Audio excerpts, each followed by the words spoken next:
We're good in the room, Trav, but yeah, I don't know about YouTube. Audio input capture. Let me put this in. Check. Hey everyone, sorry, I just have to fix this. I forgot to patch the new mic here. Check. Check 1, 1, 2, 2.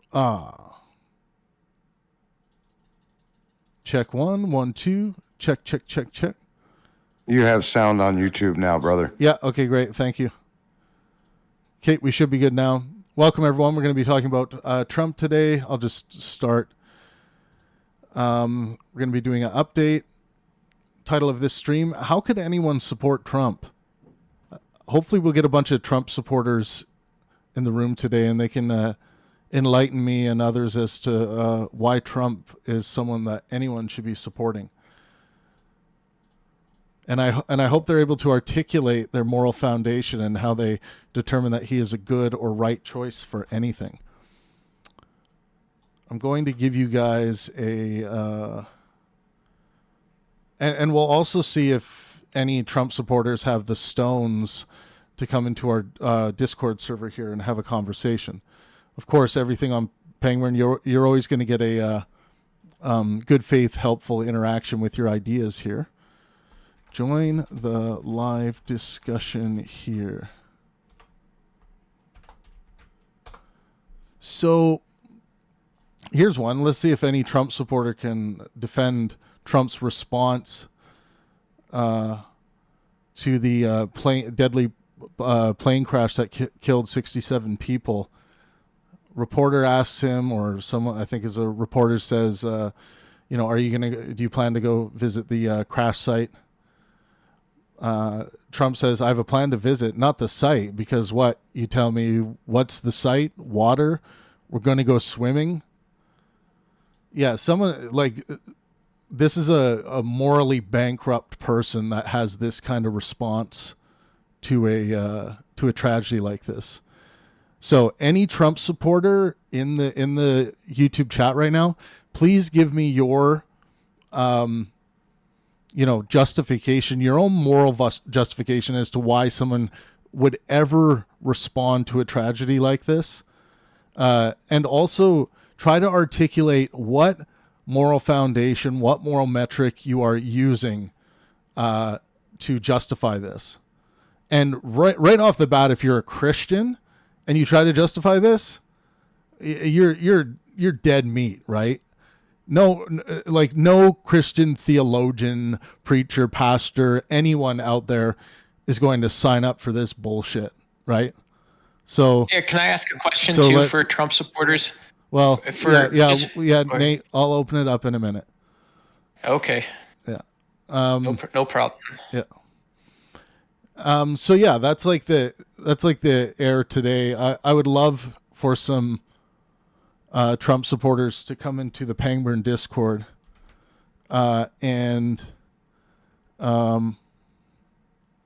okay, Sean. So Sean Hornet says you can't visit the crash site. It was a stupid question. So you're deflecting from the immoral, morally bankrupt person in the room that has that kind of response, and then you put it back on the reporter to say that, oh no, it's the reporter's fault for asking a stupid question. Is that really the depths of your morality? Is that how your brain really functions? Are you that captured that you have no better moral sense than that? Something to think about, Sean. Are you able to articulate your moral foundation, your moral metric, how you would determine that that was a good response in any way? At least New Hampshire Red Blood says, no, he has dumb moments. This was one of them. Yeah, not only dumb, though. Not only dumb. It exposes a deep moral flaw in this man. Deep moral flaw.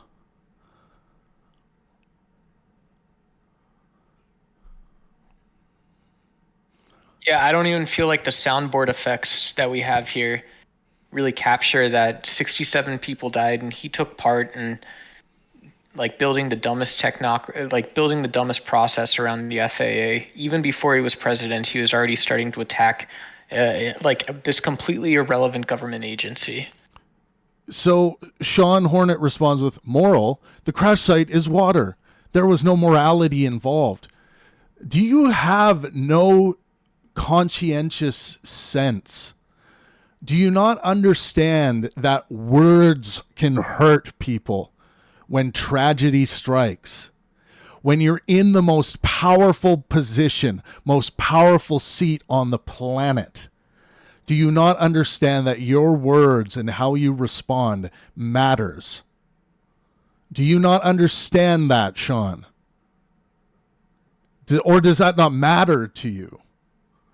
Do other people's feelings, is it not a virtue to you to be conscientious? This is a question for every Trump supporter out there who wants to justify this kind of moral failure. And I mean, for the reporter asking, "Are you going to visit the crash site?" Obviously means the town where the crash site happened, or nearby the body of water where it happened. It obviously does not mean dive down into the water. This is pedantic. And to blame DEI and all of this other horse shit for this tragedy is another disgraceful thing to do. Yeah, and Travis, I don't want to attack us any channel members, but like just to emphasize the level of indoctrination, someone was in here the other day asking people if they thought people with mental disabilities should be FAA controllers, right? Like, this is the level of disconnect from reality, that this is a conversation that someone wanted to have after a tragedy. Right.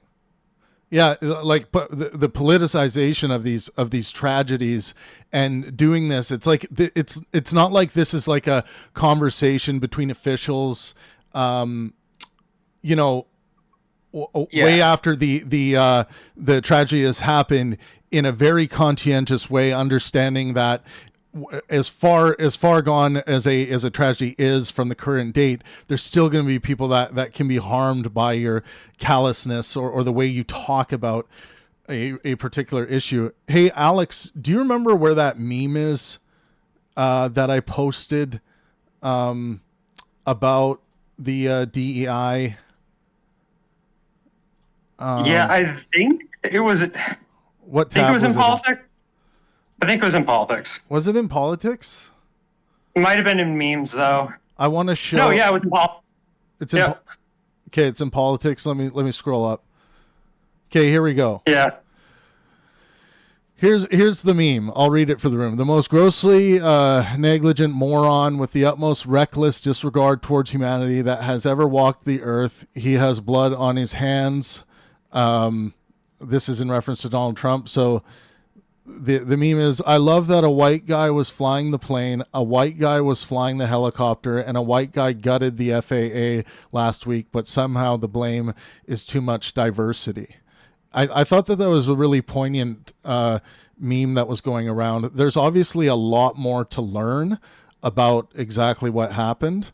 But oh yeah, so Lou, yeah, okay, here we go, Lou. Wow, you guys are woke. Woke has gone now. Like, you're blaming wokeness? How dishonest do you have to be as a human being to take this moral issue of Trump's response to this tragedy and start pointing at things like woke, like DEI, like all of this other shit that has nothing to do with what we're talking about here?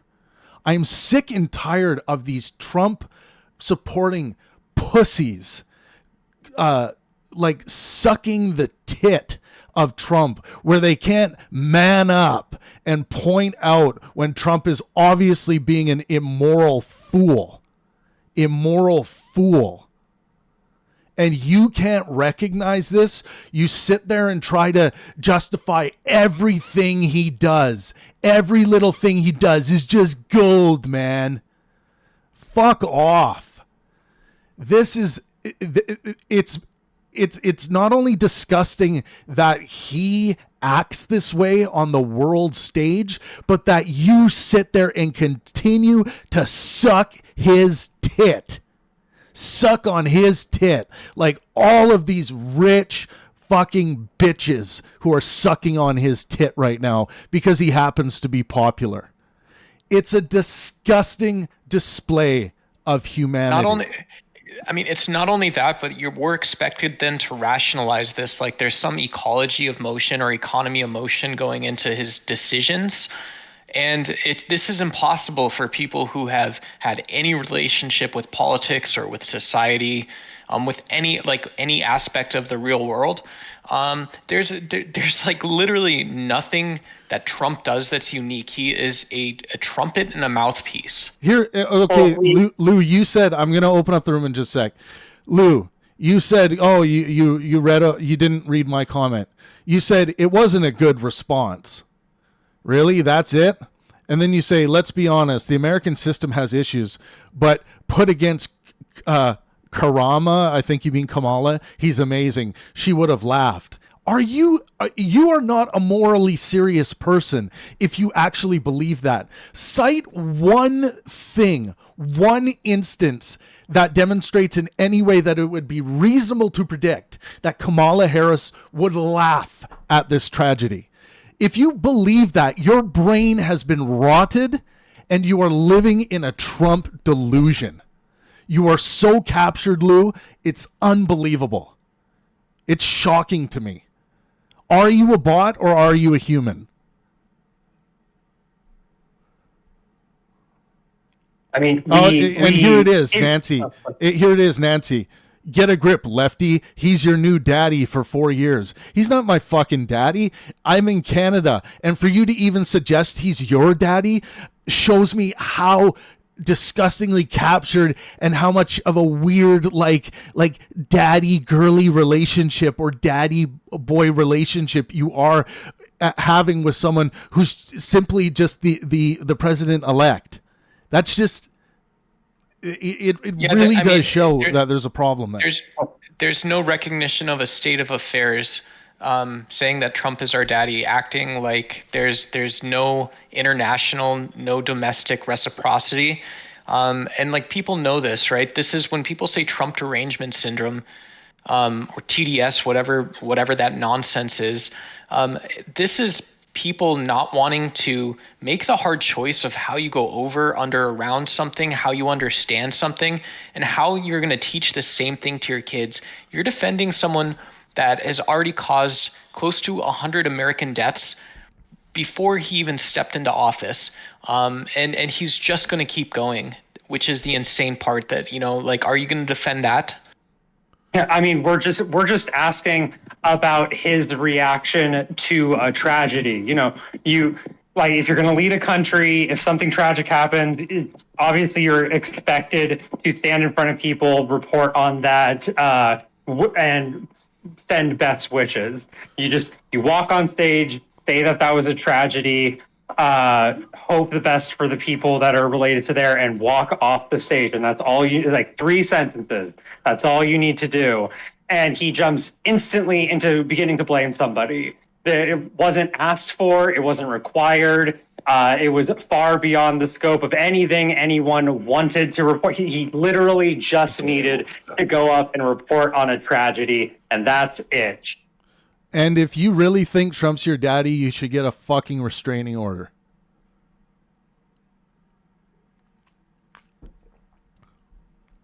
I'm sick and tired of these so-called adults who are out there indoctrinating their children to believe that this man is somehow an example of how a human being should be.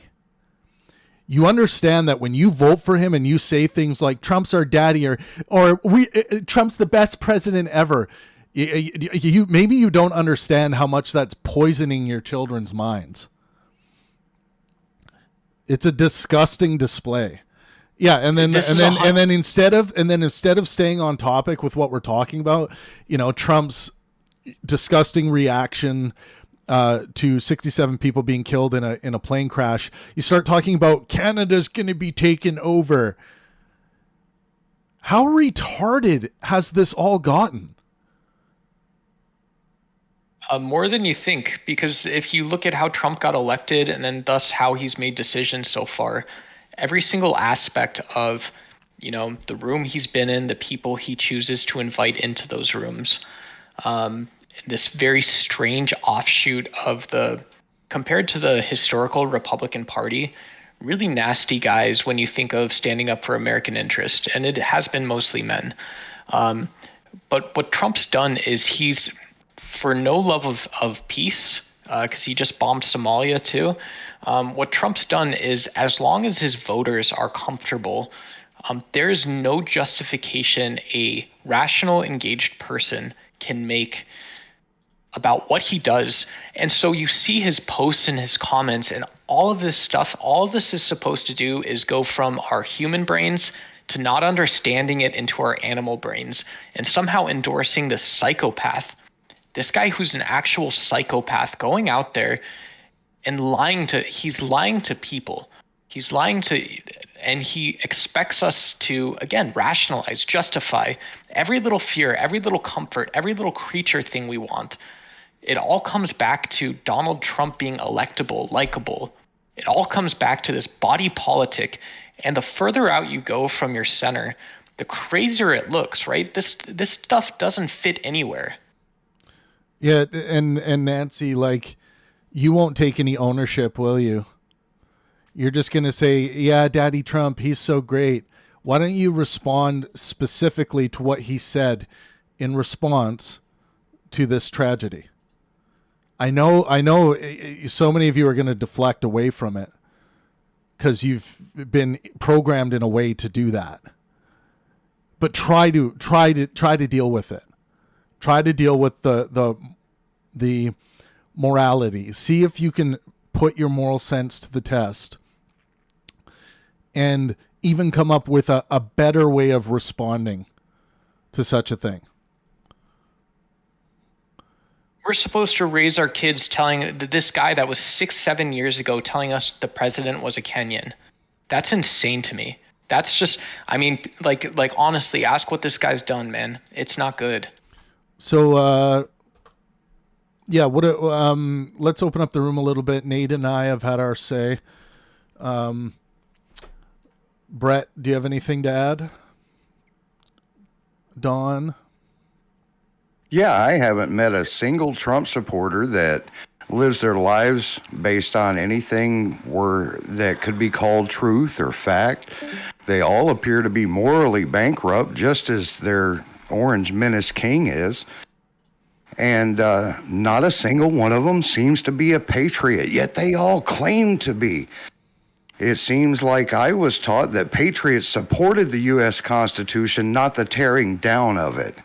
And that's what we're seeing from these Trump supporters, these idiots. Brett, yeah. I would simply ask anyone who's listening to go look at the history. Here's an example. Go look at the history of how immigrants and poor people have been blamed for nearly every economic downturn, when new technologies come into play, that whole thing obviously right now with deportation and whatnot. I think you either go to look at that history and you see that you see what's being articulated and how it's just half the time bold-faced lies because no one actually looks it up. But in this regard, yeah, like the fact that event occurred with the plane crash, and you can't objectively say, dude, that sucks, and let's go investigate it. Oh, he says DEI. Well, okay, he says things. That doesn't mean they're real. That doesn't mean they have truth, facts, or anything associated with that.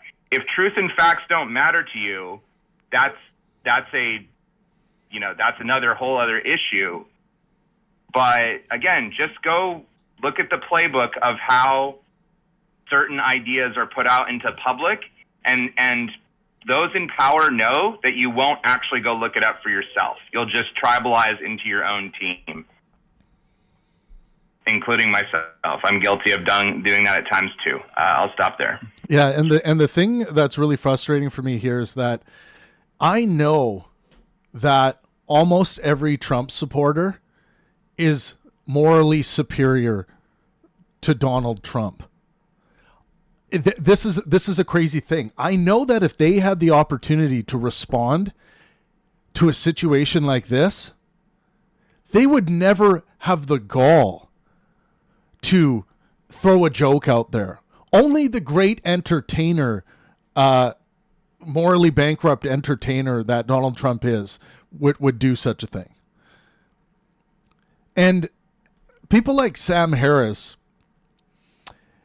have been trying to warn people about this guy's moral degeneracy for a long time. And he's been thrown under the rug and beaten with a stick for being hyperbolic at times, just to give a comparison to see how bad and how dangerous this guy is in his mind. And people just make fun of him for it, but it is the truth. This guy is one dangerous motherfucker. He is. And this is just another demonstration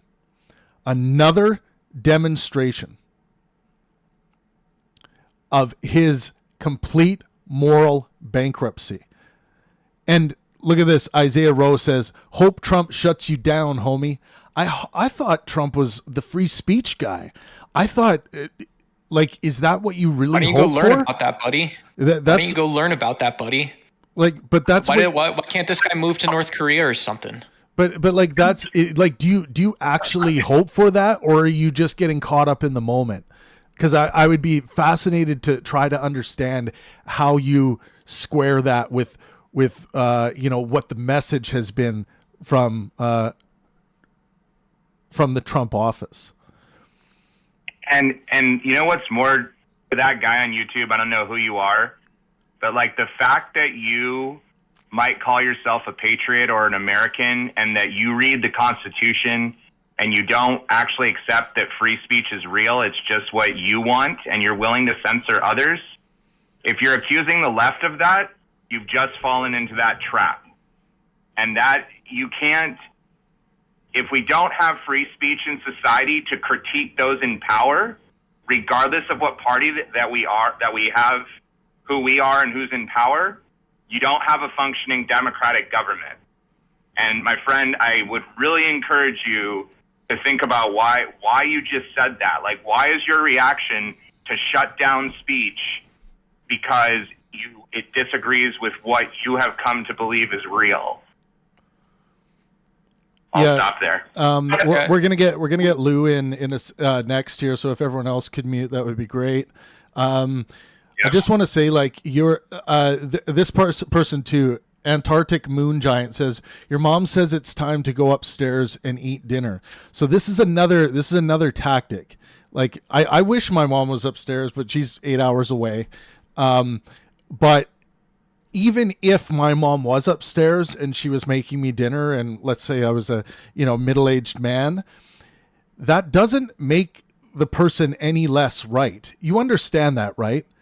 If I was sitting in a mansion and agreeing with you, that doesn't make me more right, or at least it shouldn't. If it does, then you're operating with an unsound epistemology, and you should try to upgrade that. That is call for a software upgrade.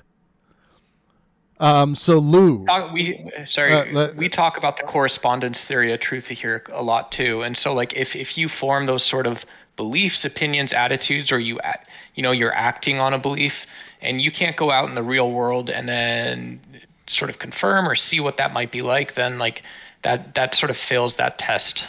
You're behaving inauthentically or dishonestly, even if it's on accident. Thanks, Nate. All right, Lou. can you summarize your feelings about Trump's response to the plane crash?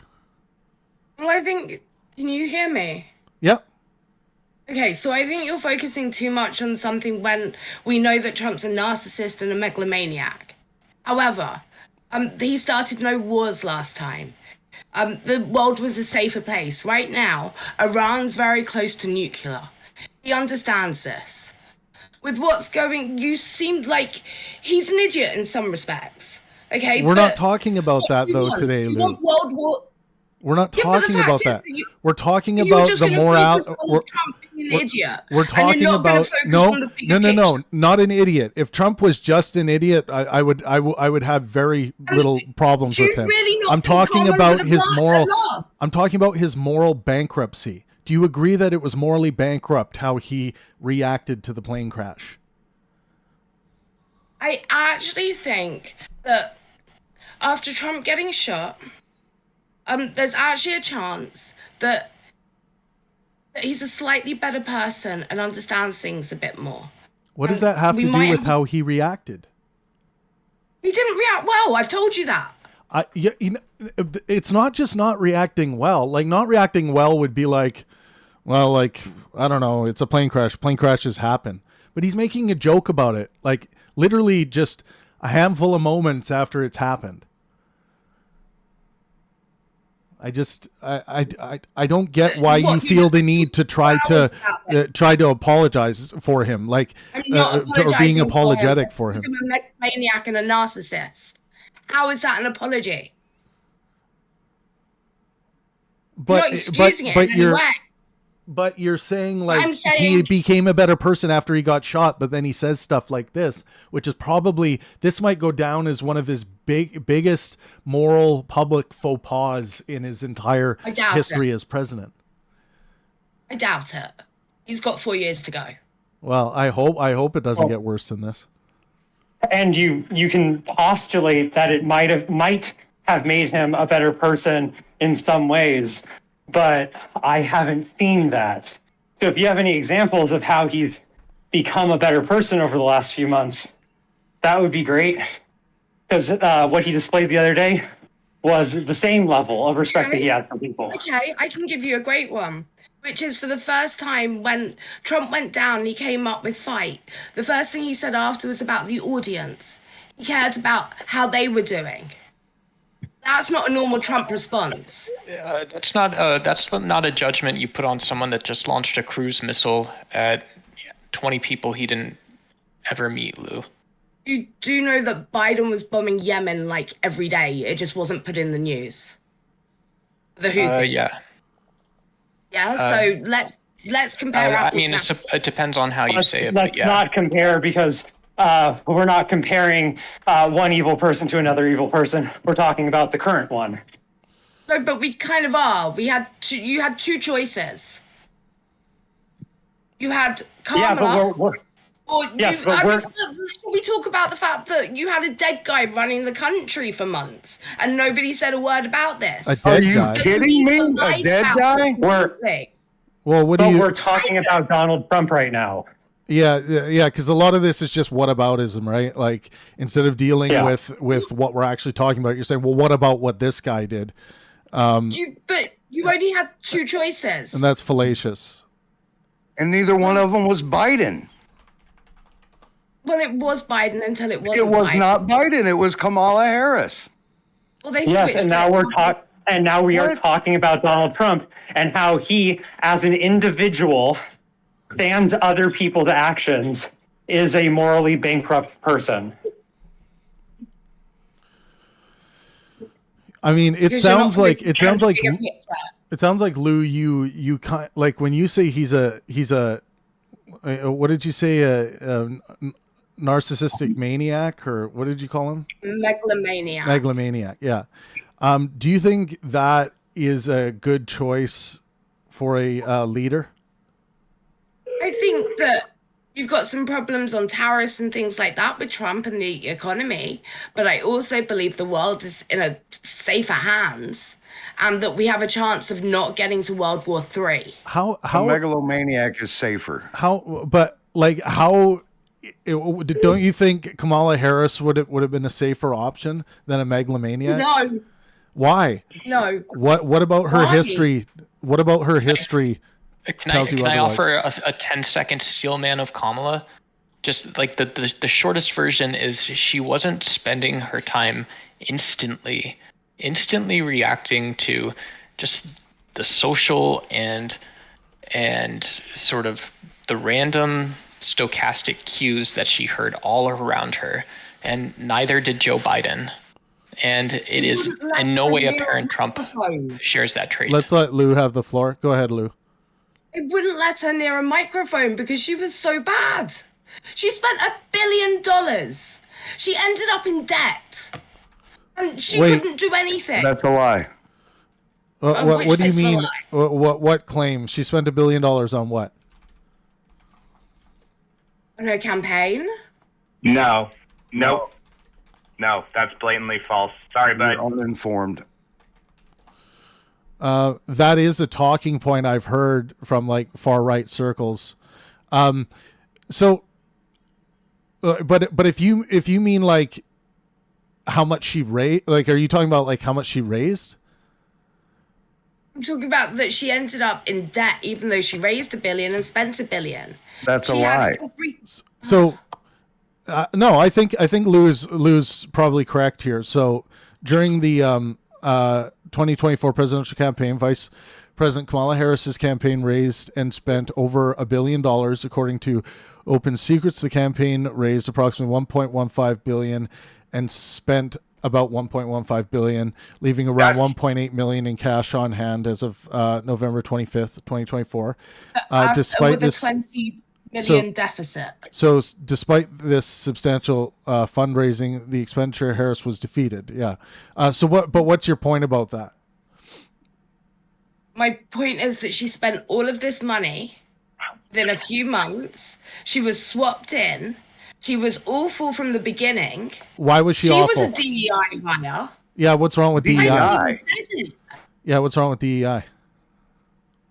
What do you mean what's wrong with DEI? I think that you should hire the best person for the job, not the person because of how they look or how they sound or anything else. You're not. Can I point something out? Why should you settle for mediocre? Yeah, Lou, that's not what in DEI this country, is. If it wasn't for DEI, you couldn't get a job. What are you talking about? I have a degree. DEI is what allowed women to be hired because they were being passed over even when they were more qualified than the white male applicant. Yes. And that is why we instituted DEI. It's necessary. Truth. That is. I don't that think in 2025 it's necessary. Okay, Yes, it is so necessary. Okay, go ahead, Brett. Lou, I'm a history teacher in the United States, and what Don said right there, like just because there isn't literal racial segregation in laws does not mean that all of the effects have disappeared from society. And in this regard to what he was saying to your job, like there is a common misconception people when they look at DEI and they're like, oh no, this is just a bunch of socialism, or it's like pulling people in who aren't qualified. They've been qualified.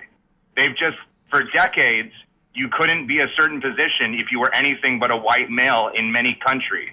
And that still happens in many other countries today where they say maybe it's not a white male, but it's men in general who hold power, and they don't share that power. It's not a question of a person like the woman who was involved in the helicopter crash, right? The worst critics are going to go after her because of her sex or genitalia to say she shouldn't have been in there because she was somehow involved with this crash, which is just a lie. It is a bold-faced lie to believe things like that the discrimination has fully gone away.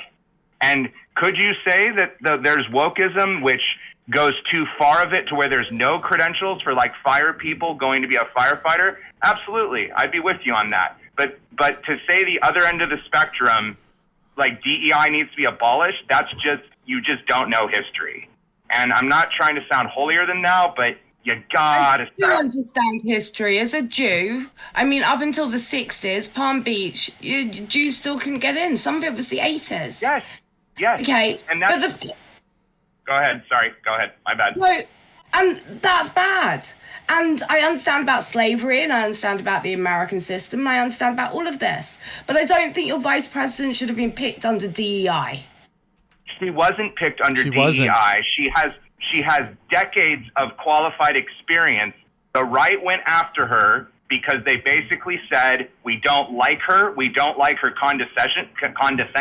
We don't like a woman attorney because she supposedly did all of these hypocrisies when men have been doing that for decades.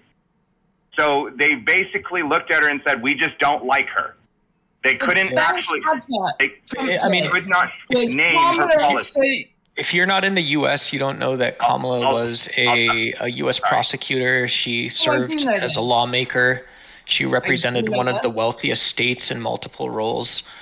So Kamala actually has a pretty deep history in government when you allow facts about reality to take shape. So she couldn't answer a question. They kept her away from a microphone. That's not true. She answered many questions, and she did many public interviews, like long form. Days until she gave an interview. She has an entire grouping of successful You guys results. didn't want her as the nominee, and then you had to switch her in after Biden had that terrible debate. I didn't have to switch anyone. I'm a Canadian. I'm not involved on the ground with the Democrats or the Republicans.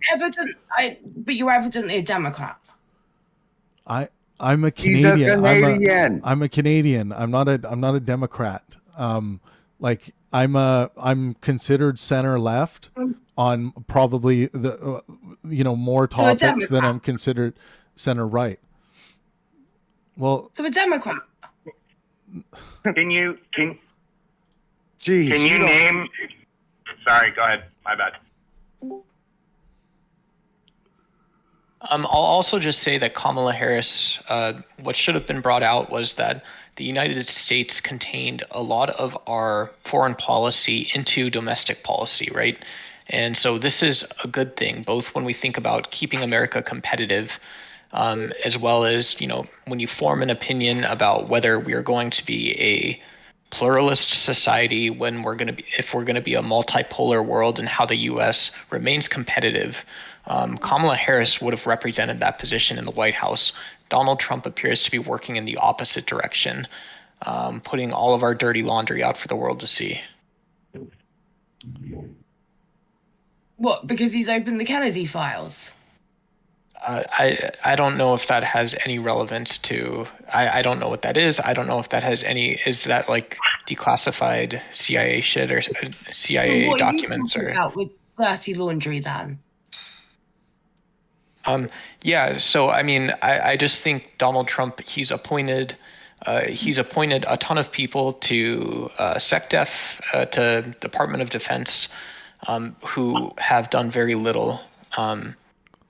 And so I think Trump is making a certain type of demand that of American people, that we again rationalize things that I think few people on planet Earth have a way of understanding the types of decisions he's making, as well as the context in which President Trump is making those decisions for the office of the president. I just want to say quickly to everyone on YouTube, make sure you just take 1 second to smash that like button. We're going to be talking about Trump probably all evening here. We do go live very often on the channel talking about different topics. This is kind of a debate, philosophy, science space. So if you're, and politics, of course. So if you're interested in that stuff and discussing those things, please drop a like and consider subscribing. And do join our Discord server. We have good faith, helpful discussions happening all the time. We don't attack each other here. You're not allowed to. We promote good faith, meaning being sincere with your intentions, and helpfulness, even with contentious, passionate topics like this.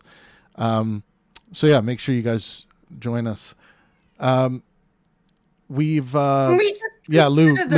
go ahead. Iran really near to getting full nuclear. And if that happens, The whole world is in danger. And it needs That's to be been done. that's been going on long before Trump. Yeah. And that's gone through both political parties. Biden was dealing with that, and it's I don't know the news source you're reading through, but that is not something he's going to solve in 4 years. Yes, he is. I'm sorry. No, he is not. That is, oh my gosh, dude. So why do you think that? Well, Rise up. let's explore that, Lou. Why do you think he's going to be the one to solve that issue? Well, I mean, between him and Bibi, they're gonna go for Iran after Gaza's done. They have no choice. What do you mean the go? What do you Islamic- mean go for Iran? What do you mean by that? They will Invade? attack. They're going to Yeah, attack. you're gonna have they're- to clarify that one a little bit. Lou. Wait, Nate. No, they won't. Take a break, please. So, Israel proved after April 13th, that they can get rockets inside Iran, the Islamic Republic, let's Yes, call it, because yes. actually the Iranian people are great. Inside Iran, inside the Islamic Republic, without them knowing about it, and they blew up right next to their nuclear station. Yeah. They took out all their old F-13s, I think it was, Yeah. just to prove they could do it. So that was Netanyahu and Israel that carried this out, the IDF, right? Yes, and Israel for the last 2 months hadn't been allowed any of the weapons they needed for war. Biden had slow played it all. And do you think that there's going to be a measurable difference in the support that's coming their way with Trump in office? I think there's a decent argument to be made that there will be. Yeah. Yes, of course. I mean, the one thing you can say about almost every appointment he's made is they're true Zionists. Then none of them, if you put them in a room together, none of them would agree about anything but Israel. Yeah, I mean, right now, but did you get a sense at all that the Biden administration was not in full support of absolutely Israel? As a Jew. Yeah. Well, Jew, you don't have to say as a Jew, but well, but okay, I'm in the UK. Obviously, you can hear my voice. Yeah. I don't feel safe here anymore. More Jews are looking to go to Israel right now than anywhere else, because of what's gone on. But I have full sympathy for that. But my question was, because I'm someone that's in full support of what Israel's doing right now, and I'm glad that Canada has been in full support as well, and I also love that Canada's been supporting the Ukraine. But what is the measurable difference that you expect compared to the Biden administration, which there was a lot of support? In what way is the Trump administration going to offer more support, do you think? Well, first of all the weapons that weren't allowed have already been sent to Israel. Second of all, he's already sanctioned the ICC individually. He has taken all the sanctions off the sectors, as they're called. He has he's done a couple of other things as well. He's also he's looking at a long-term solution, as in Jordan and Egypt, and it looks like he'll probably force them to take the Palestinians as a long-term. The Arab world's obviously met and discussed it and don't like it, but if the Arab world really wanted to sort out the problem, they would have. Yeah. Useful idiot. And you're talking about so you're talking about the 2,000-pound bombs, right? Like that Trump authorized. Well, yes, but it's not just that. There were other weapons as well. At one point, the reason Israel didn't go after Hezbollah earlier was because they only had 4 days worth of weapons if they went in. Israel's in a fight for its existence. Yeah, I agree with you. Yeah. And they stopped them having weapons and tied their hands behind their back. But what I don't agree with you on is that Trump in any way is better for the cause. I don't think Trump gives two shits about Israel. And I'm talking about Trump as the man, as a leader. I think He recognized Jerusalem last time. Yeah. What other former presidents have recognized Jerusalem? None. That's he made All it. of them. Have they not all? Not like he did. Well, They've okay. just Now served you're kosher wine at the White House. now you're stretching the goalposts. Now you're going to say Carter. like he did it with more passion versus other guy who I don't think did it with as much passion. No, but Lou, my problem with your argument is even if we were to grant you if we collectively agree that, or whatever, like not like an anarchy thing, but like we grant everything that you're saying, and we believe we can hold that in, then we still have to, to me, it's like jumping over a fence or something, that we have to be able to still grant that President Trump or the office, how he's structured the White House, can still manage all these decisions that he's making, and just assume that with the people, the advisors and cabinet that he has, these are good for the United States national interest.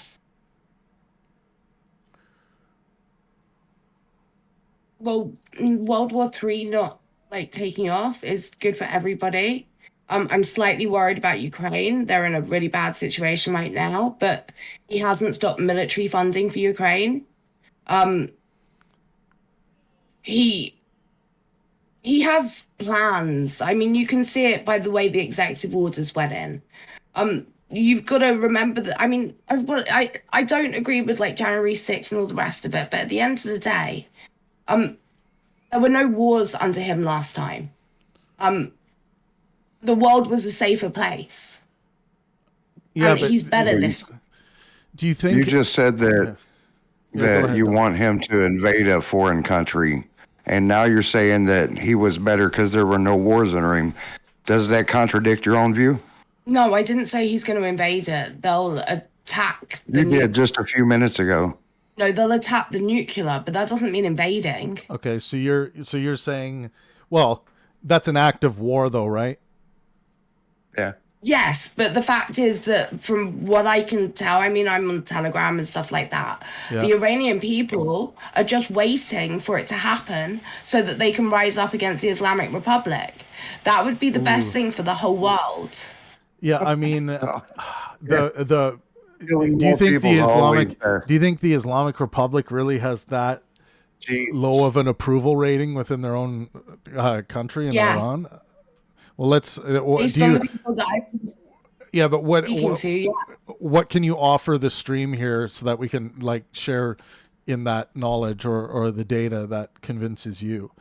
Like, because I'm open to reading it and seeing, but my understanding is that there's a lot more support for the Islamic Republic than you're letting on here in Iran. No. Well, I mean, okay, I agree there's probably more than some of the Iranians would hope for, but I'd probably say it was around 70-30 right now. Okay. I'm going to see if I can find... Telegram is where you'll find it all. Oh, I don't... yeah, I mean, I'm not just going to believe what I read on Telegram. I require like a collection of different I agree with you. resources. You think you're going to find this in the media? Okay, in the UK, 94% of terrorism is done by Islamists, and yet all we keep hearing is the far right. Well, I am someone who is staunchly, I don't know if you know who I am, but I'm someone who's staunchly outspoken against Islamists and Islamic terrorism, and I think one of the worst things going on in the world today is the enslavement of women in these Islamic State nations that have women enslaved and wrapped in sacks, and we're not as a globe doing anything about it. It's a crime against humanity, in my opinion. But that being said, you and I probably fully agree on that, and I agree that this terrorism needs to be stopped and stomped out. But how do you get to Trump is the guy you want at the helm running this operation. The guy, in my opinion, the guy, in my opinion, is a morally bankrupt fool, and he's going to go down as the biggest disgrace that the United States ever produced, and that's just talking about. No, that's not even getting into a lot of his failures as president in his first term. I'm just talking. Today's stream is just more about the man himself, the character, and how much the character even matters when you're voting, a leader in. Some people are purely about the policy, but it's hard to be purely about the policy when the character is so overbearing. And in this case, I find that it's so glaringly obvious that this guy is a morally bankrupt liar, pathological liar, that it's almost impossible not to heavily consider that it's dangerous to have this guy with this kind of power. Yeah, I still want to know, because the line of questioning and the line of reason and argumentation that just happened was all in response to Trump being better than Kamala, even though Trump is a megalomaniac. So this was all of these points are there to support megalomaniacs being preferable as presidents as opposed to non-megalomaniacs. And so I'm still trying to figure out how megalomania is helpful to being a president. It's probably not helpful to being a president, but if Kamala had actually wanted to do anything, she just had 4 years in the White House. Well, you said that it's better to have a megalomaniac than to have Kamala Harris, who I would say is not a megalomaniac. So how is megalomania helpful? I would have preferred DeSantis. Haley could have been good. I'm not saying that Trump's the best. I'm saying that out of the two that you had, he's the best bet for the world. So we're saying megalomania is megalomania is a bad thing for a president to have. We're saying that you had no good choices when you have a two-party system. Well, okay, I'll grant you that there is no good choices, but does that mean that he is a good person if there are no good choices, or are you agreeing to the claim that Donald Trump is a morally bankrupt person?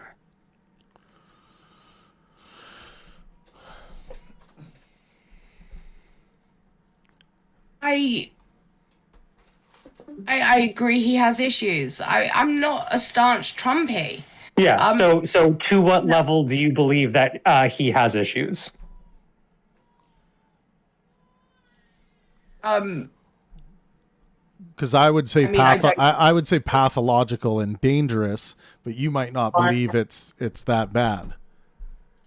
Yeah, because his speech is all narcissistic. I wouldn't say megalomaniac. I would say it has the outward characteristics of a narcissist. Not that it's a bad thing, but yeah. Yeah. Sorry, Zoe. Go ahead.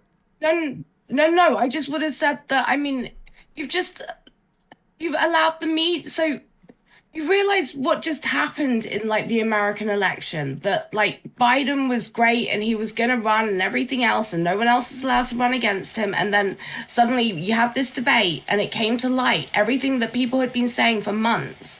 And there was this total just switch, and nobody actually wanted Kamala. But at that point, because the ticket was Kamala Biden, if you didn't take Kamala, you couldn't have any of the money. So you would have had to start fundraising again, which is how you ended up with Kamala.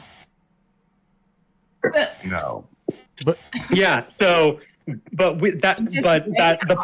point remains is that we ended up with and I feel like we're in agreement, we did end up with a morally bankrupt person, right?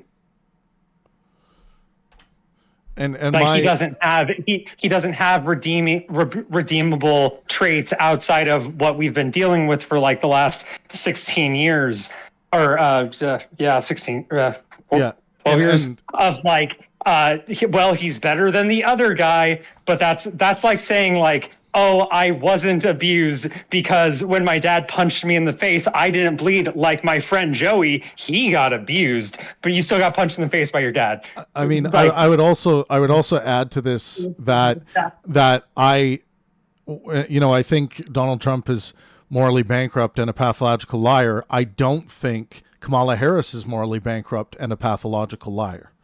So those two big things, when you're looking at a leader, I would want someone to demonstrate to me how Kamala Harris, and I'm not just saying like she tells lies all the time. I'm saying like give me the actual lies, and also demonstrate to me how she is morally bankrupt, and I'm willing to She was consider. courting Hamas supporters. She what? Say that again. She was courting Hamas supporters. She even said it. Wait. You guys, hold on. I'm getting Lawrence. I'm getting feedback from you. I gotta mute you. I couldn't hear you. Sorry, Lou. You said she was doing what with Hamas supporters? She was courting Hamas supporters at one of the rallies that Did she you was say at. courting? Yes, and so she basically turned around to them and said, I support you way more than Donald Trump does. No. Yeah. There's no evidence to suggest that Kamala Harris has courted or sought support from Hamas or its supporters. No, not Hamas, but the supporters of Hamas. Yeah, that's what I'm saying. It's almost, So I'm saying, it's almost hang on, morally- Nate, hang on. I want to go Sorry. one-on-one with Zoe for a bit here. Do you have anything you can share with me that would demonstrate that? Because all of my, like during everything leading up to the election, all of my notes that are pulled from basically everything I can get my hands on that exists, I have no evidence to suggest that Kamala Harris looked positively at all on Hamas supporters or Hamas itself. The way the war's been fought for the last 15 months. The what? Sorry? The way the war in Israel has been fought for the last 15 months. They've been fighting this war with both hands tied behind their back. Oh, you need to get Hamas. But, I mean, the fact is that this is, on the kill ratio, it is the best figures you've ever had in urban warfare. Okay, you've got... I agree with you. I agree with you on all of this. You don't need to argue that point. I don't want to go to a point like go to a place where we're in agreement. Good enough for them. Okay, the fact is that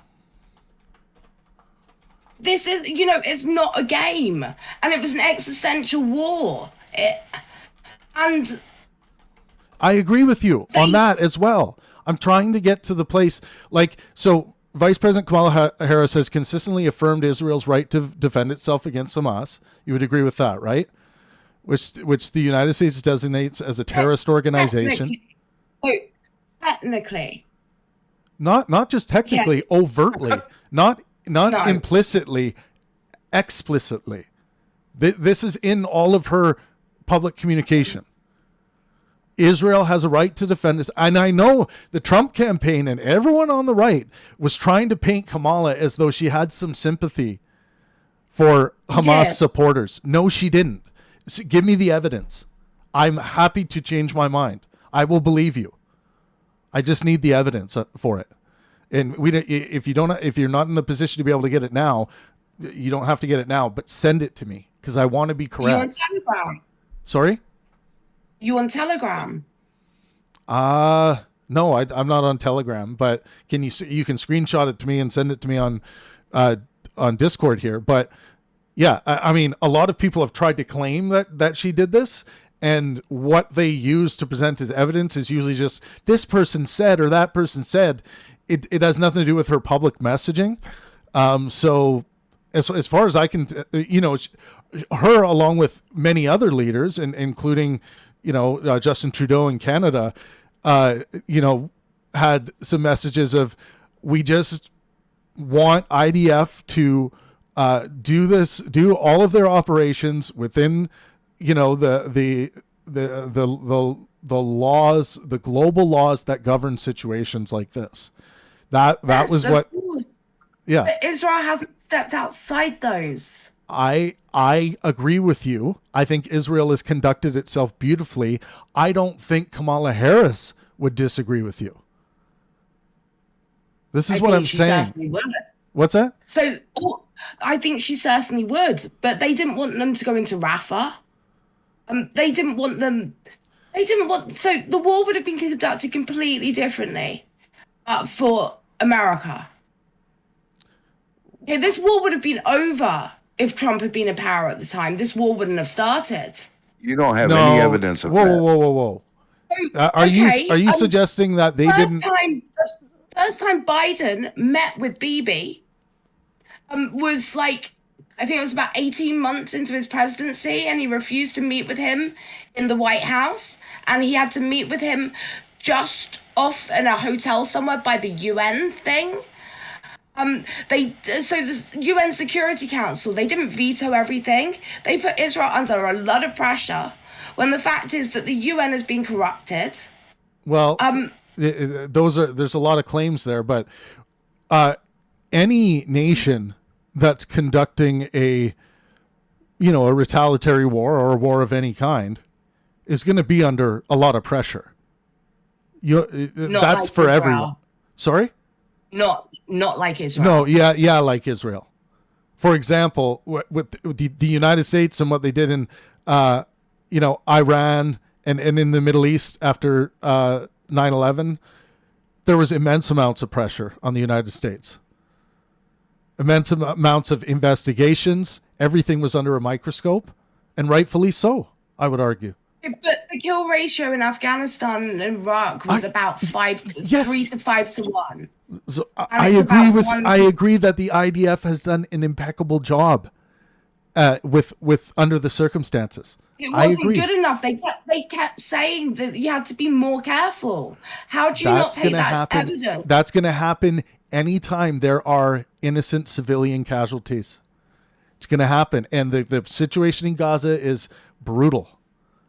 And it has to do with these bastards that they're fighting and human shields being used and all kinds of stuff. You and I are in full agreement on the way the IDF has conducted itself and their success. And, the undercover, radio transmitter operation, all of this. But this is not, Zoe, this is not getting me anywhere closer to seeing Trump in any kind of brighter light at all. But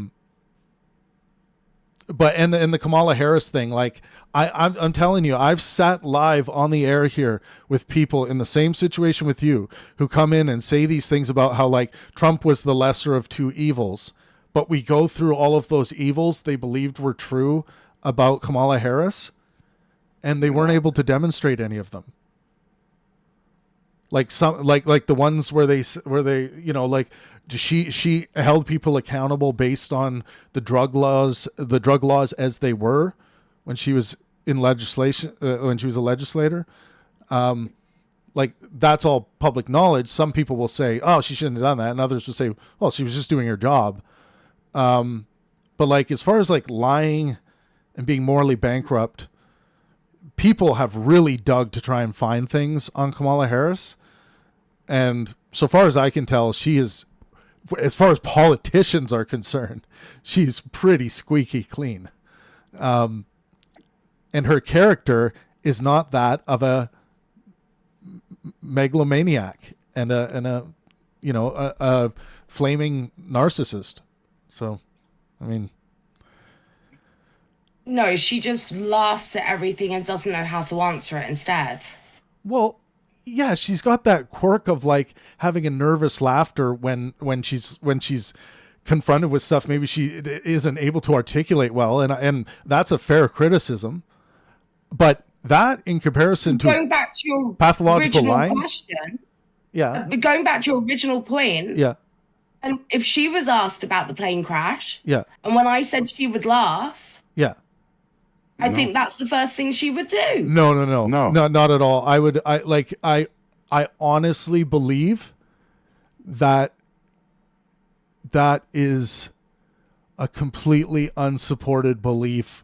If you look at how she has responded to other tragedies, like in her history as a public figure, she gives like heartfelt, meaningful, conscientious responses, just like Biden, Obama, I would say George Bush, like Bill Clinton, like all of these guys. What Trump is doing here, Trump's reaction is extraordinarily like deeply, deeply immoral, almost to the point of a little evil slipping in. And that's alarming to me as someone who's a moral well-beingist who really truly does care about the well-being of literally everyone on this planet. And this is a guy that's like in the great office, in the biggest seat, and it's troubling. It's not a nothing issue like a lot of people are hand waving it away. It's a little bit of evil seeped out there, I think, and that's why it's causing so much alarm. Yeah, how about if Kamala had picked the Jew, Josh Shapiro, she would have won the election. Maybe. Yeah, you might be right about that. I think it would have took more than that, because I'll tell you, I think the United States is they really need a muscular, entertaining, and not to say this can't be female, but I really think they need a muscular, entertaining thing to put on that stage. And that is not something at all that the Democrats could offer even close to that. Donald Trump, say what you will about him, he's got a muscular brand, and it's entertaining, and it's big, it's in your face, it's USA, and he wins the popular vote. I do agree that a Republican as a male, you know that it's the daddy as a Republican and a mummy as a Democrat. But when America needs a daddy, they go for the Republican. See, I don't think so. Do you know? No. You know what? I really think like Obama was like the most muscular president maybe in history. And I'm not talking like, don't take this to mean like red pill muscular or anything like that. I'm talking about like muscular from a political science, political philosophy perspective of the kind of leader that really commands the stage and can entertain you with his rhetoric and is powerful. And, like, I think I think Obama was, like for instance, if Obama's running against Donald Trump would be absolutely demoralized and shrunken and just outright fail against a candidate like Barack Obama, in my opinion. But Obama pretty much turned around and said that if you're black, you need to vote for Kamala right at the end. I don't think he actually said that. I'll read you what. Just for the record, I'm not just reading it to be an asshole or anything, but did Barack Obama? I just read it for the stream. Here.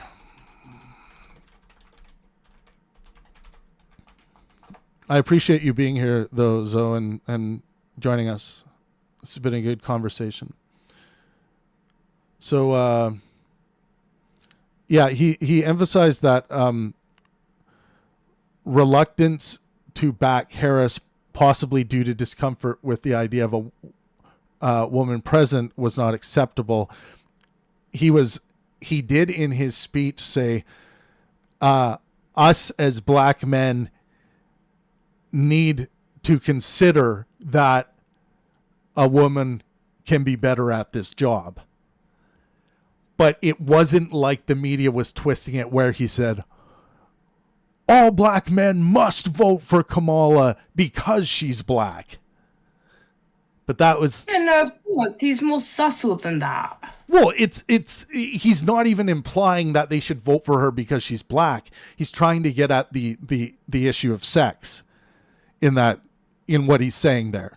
Because he understands in the quote-unquote black community in the United States, there are a lot of pockets, and this is true for every community, whether it's white, black, Asian, whatever, that there are pockets of machismo where in these machismo cultures, none of these males are going to be caught dead voting for a female president. So he's trying to address that. But a lot of the media twisted it to make it sound like he was saying, hey, blacks, we need to unite together and vote blacks. And that wasn't it. But I think a good parallel example would be when Trump, for example, said about New Mexico's not sending your best, right? The rapists are coming through, whatever it is. When he said that, he wasn't saying all Mexicans are rapists. He never said that.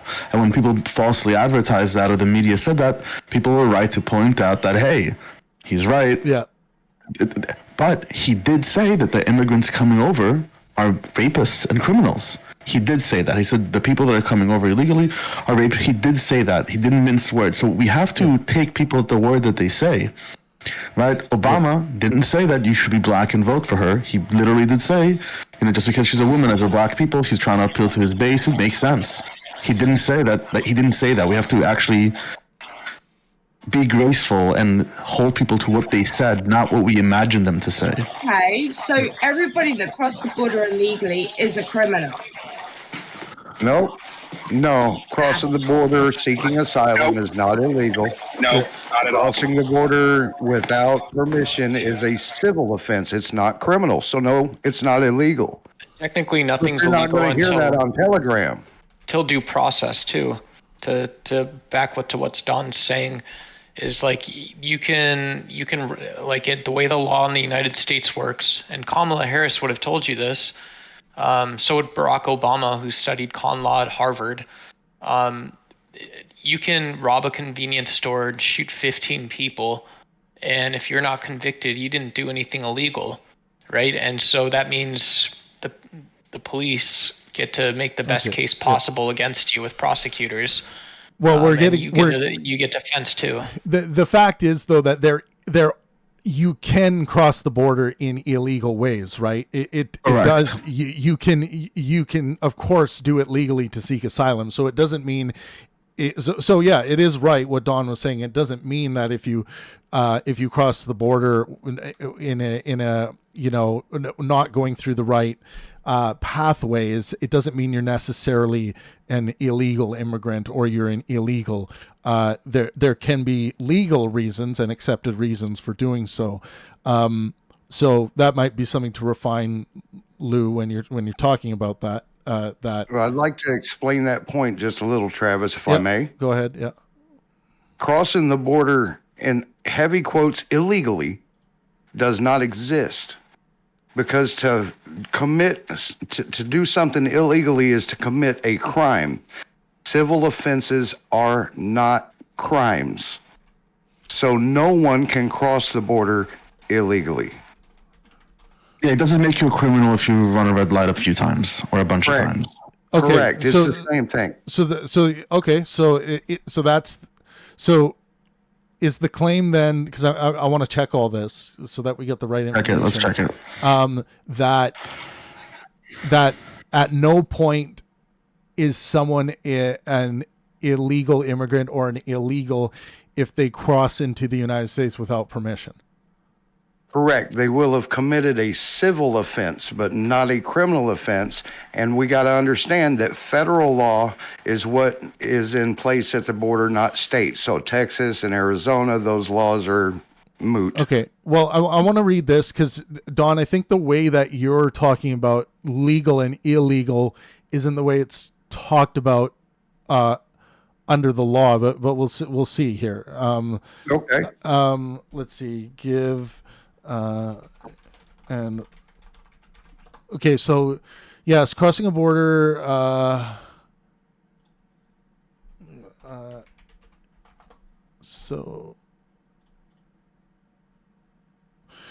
Yes, crossing the border can be illegal in the United States under certain circumstances. Here are some key directions. So illegal entry. It is illegal to cross the border without inspection or authorization under 8 U.S.C. 1325. It is a misdemeanor to enter the U.S. unlawfully, and repeat offenders may face felony charges. Asylum seekers, like we already discussed, are fine.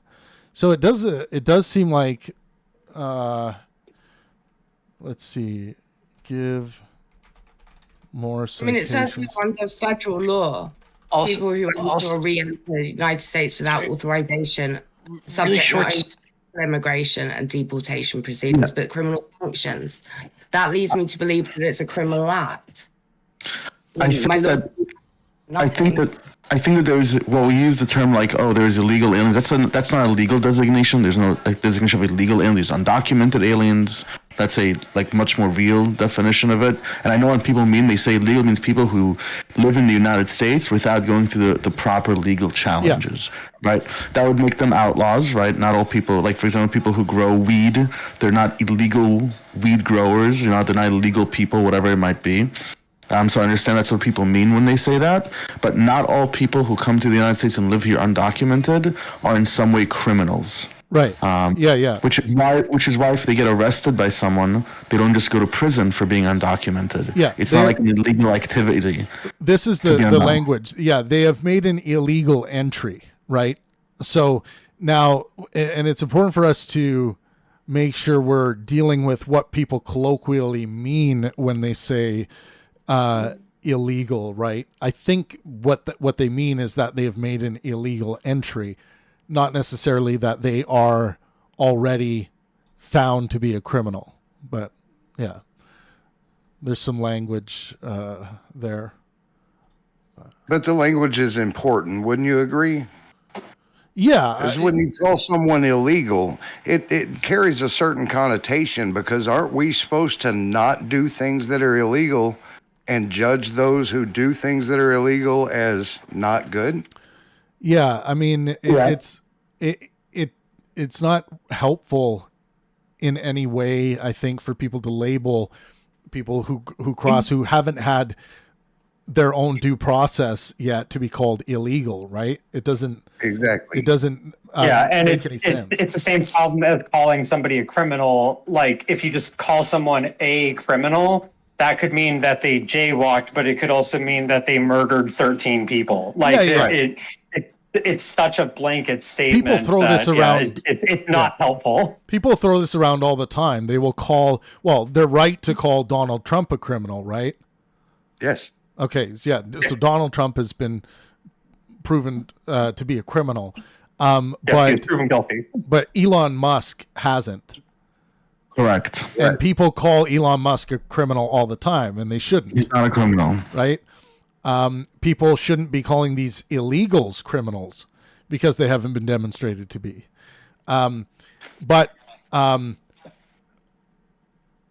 Yeah, so it's a difference of Travis, when they call Trump a felon, right? That's accurate, right? But that does conflate into like what type of felon, right? You could be a felon for like decapitating people, right? Tax fraud. He's a felon who committed tax fraud. That's what I'm putting out there. And campaign finance laws. I think a politician who commits you're missing the campaign point. Finance felony makes him a felon, and you don't. When someone says, "Oh, he's a felon," you ask, "Well, what was he a felon about?" But you're missing the point. I think we should make a great distinction there, because I care more like morally it's wrong to evade taxes, right? But it's more morally imperative, like that you don't eat children or something like that, right? Well, not paying taxes is one thing. Purposefully trying to hide and scam the government for not paying taxes is a different thing. There's an intent aspect to it, which what makes it a felony. Like if I don't pay my taxes, it's not a felony. They just be like, hey, pay it, here's some fees, right? You didn't commit a crime, you have to prove negligence. Donald Trump actively tried to like cheat the system. Yeah, but it's just a different flavor of a crime. It doesn't make him a murderer.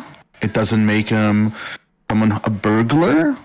It makes him a felon who committed tax fraud and campaign finance violations and tried to hide. But they weaponized the whole legal system against Trump, and that was the best they could get to.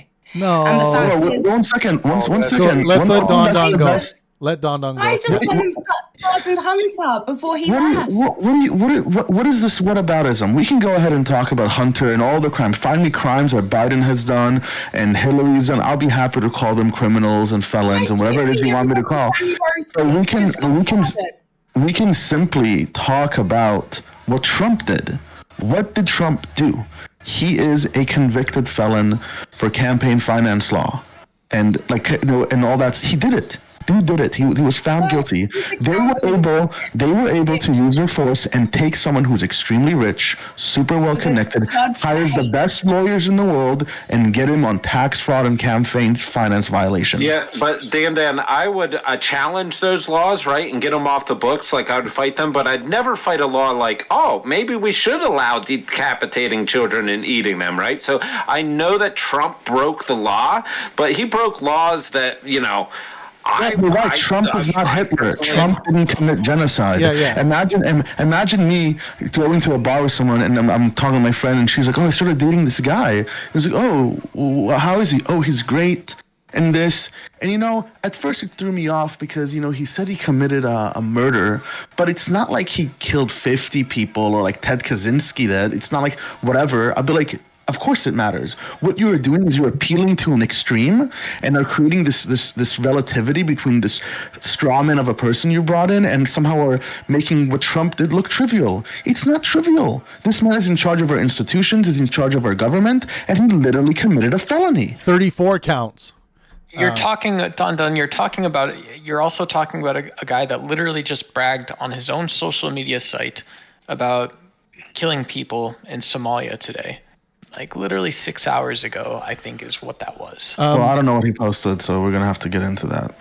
I just wanted to remind everyone, welcome to... Yeah, and that's a lot of crime, right? So Trump has a lot of blood on his hands, but that's not what makes him abhorrent to the left, right? The fact that he runs army and murders and slaughters people, right? Nobody gives a shit about that, but they care that he broke the law of, I want to give...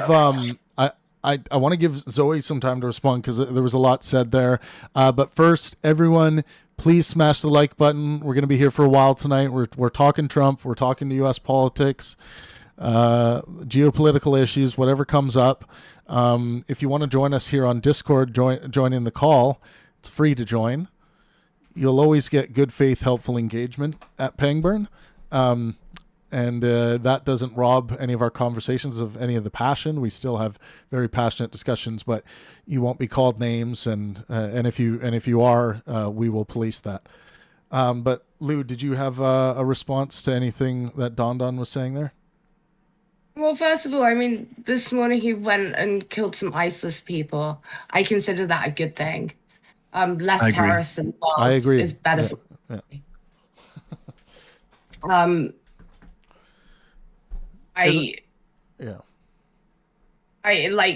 So it's not talked about, but literally Biden was bombing Yemen like almost every day.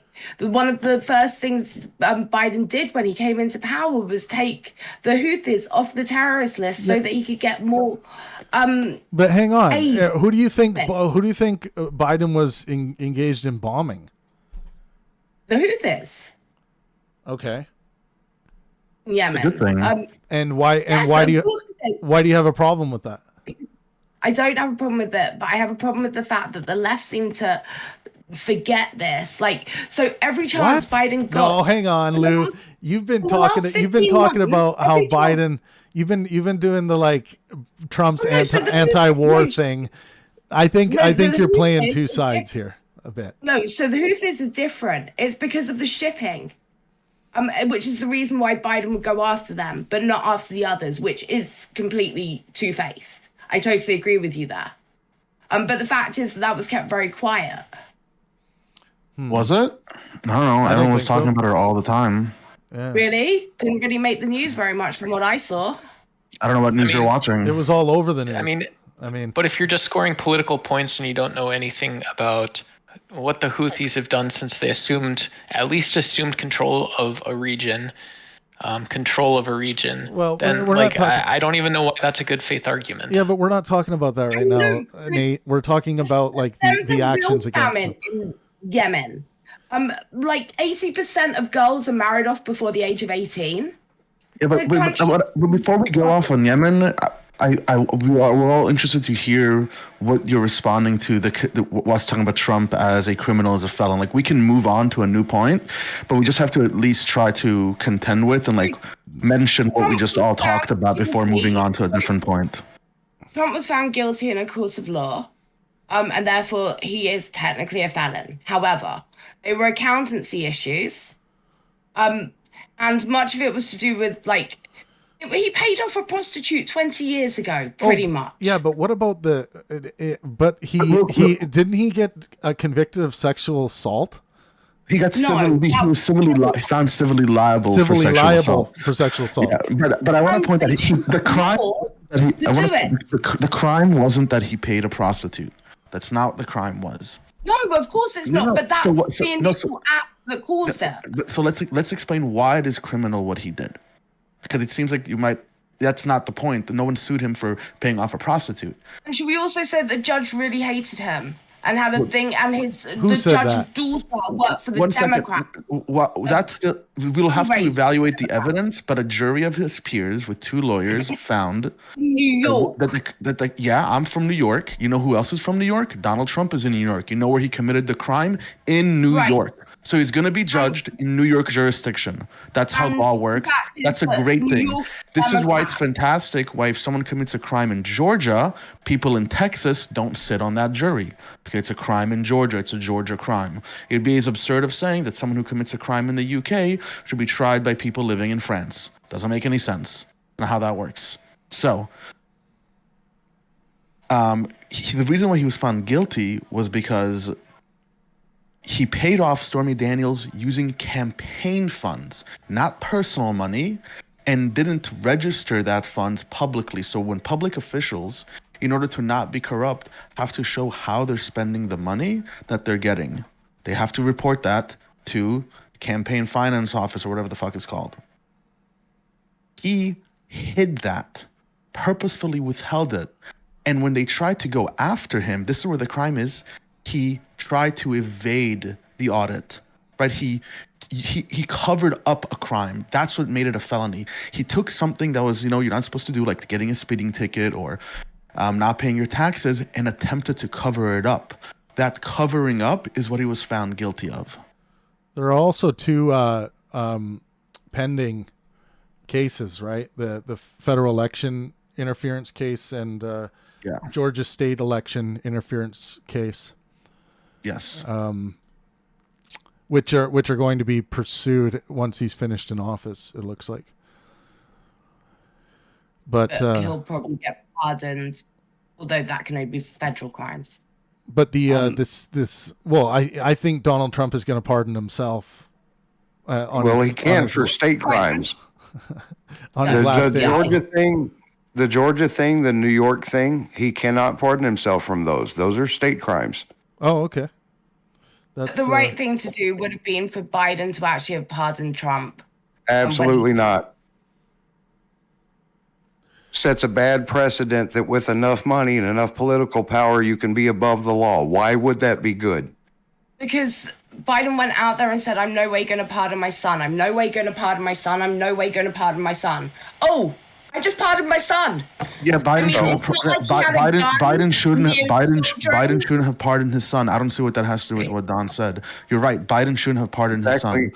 Why does that make it okay for Trump to pardon himself? Legal system against Trump. So Lou, you're not addressing the point. Whataboutism isn't going to make a stronger defense for Trump. That's just going to say, well, he did it. No, what about me? The legal system has been screwed up, though. But do you understand? But I'm just trying to point out, just from a rhetoric and logic perspective, it doesn't make a stronger point, I think, if you say, well, okay, here's my defense for my guy. Look at what that guy did. Like, it just, imagine if you were a principal in a school and a kid gave you that argument, right? I agreed with you that technically he is a felon. He was found guilty in a court of law. Yeah. But you can drop the technically. He is a felon, a 34-time felon who can't legally own a firearm in the United States, yet somehow he is head of the military. How does that make any sense? Actually, question. Is he allowed to have a firearm in the White House as president now? Sir. He's not. I don't know. He is a felon and cannot be in possession of a weapon. That's interesting. But the question is, would Biden even have won if it wasn't for the fact that the Hunter Biden laptop was suppressed last time, and that was proved? No, Lou, the question is, how can a felon who can't own a firearm be in charge of the military? That's the question I asked you. That's the one I'd like you to answer.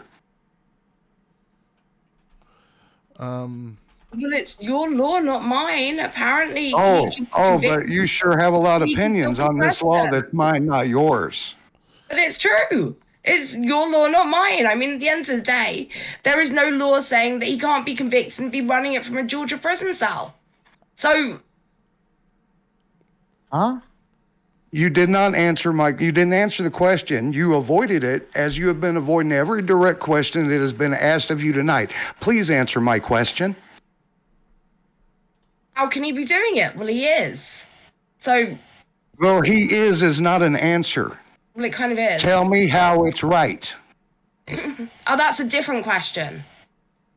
Oh, okay. You didn't ask me how it was right. question. You asked me how's he doing it. Okay. Before we get too aggressive, let's take a breath for a second. If people don't answer the question, they don't answer the question. We just point it out. I asked the direct question. I was answered. Then you changed the question. I mean, so throughout this conversation, I've noticed, not to like just pick on you, because I'm not trying to pick on you, is that when we bring up a topic, you either shift to something else or end up talking about another person. That's okay. We can talk about another person. Do you want to talk about the hypothetical situation of what would happen if Hunter Biden would have won the Hunter Biden laptop wasn't suppressed? Let's say the Hunter Biden laptop wasn't suppressed.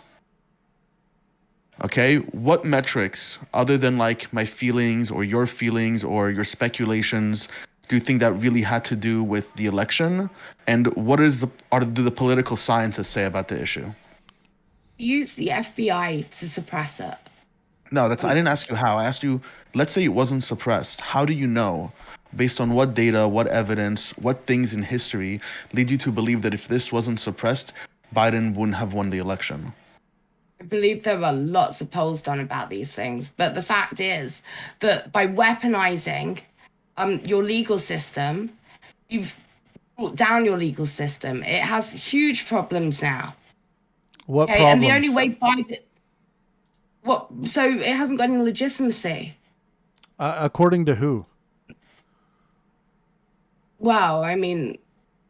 See, these are proclamations. Sorry, I'll let you respond because I asked you a question. But I did. I wanted to ask, because when you say like it's got no legitimacy, we're talking about an entire country here that the legislative bodies are operating constantly.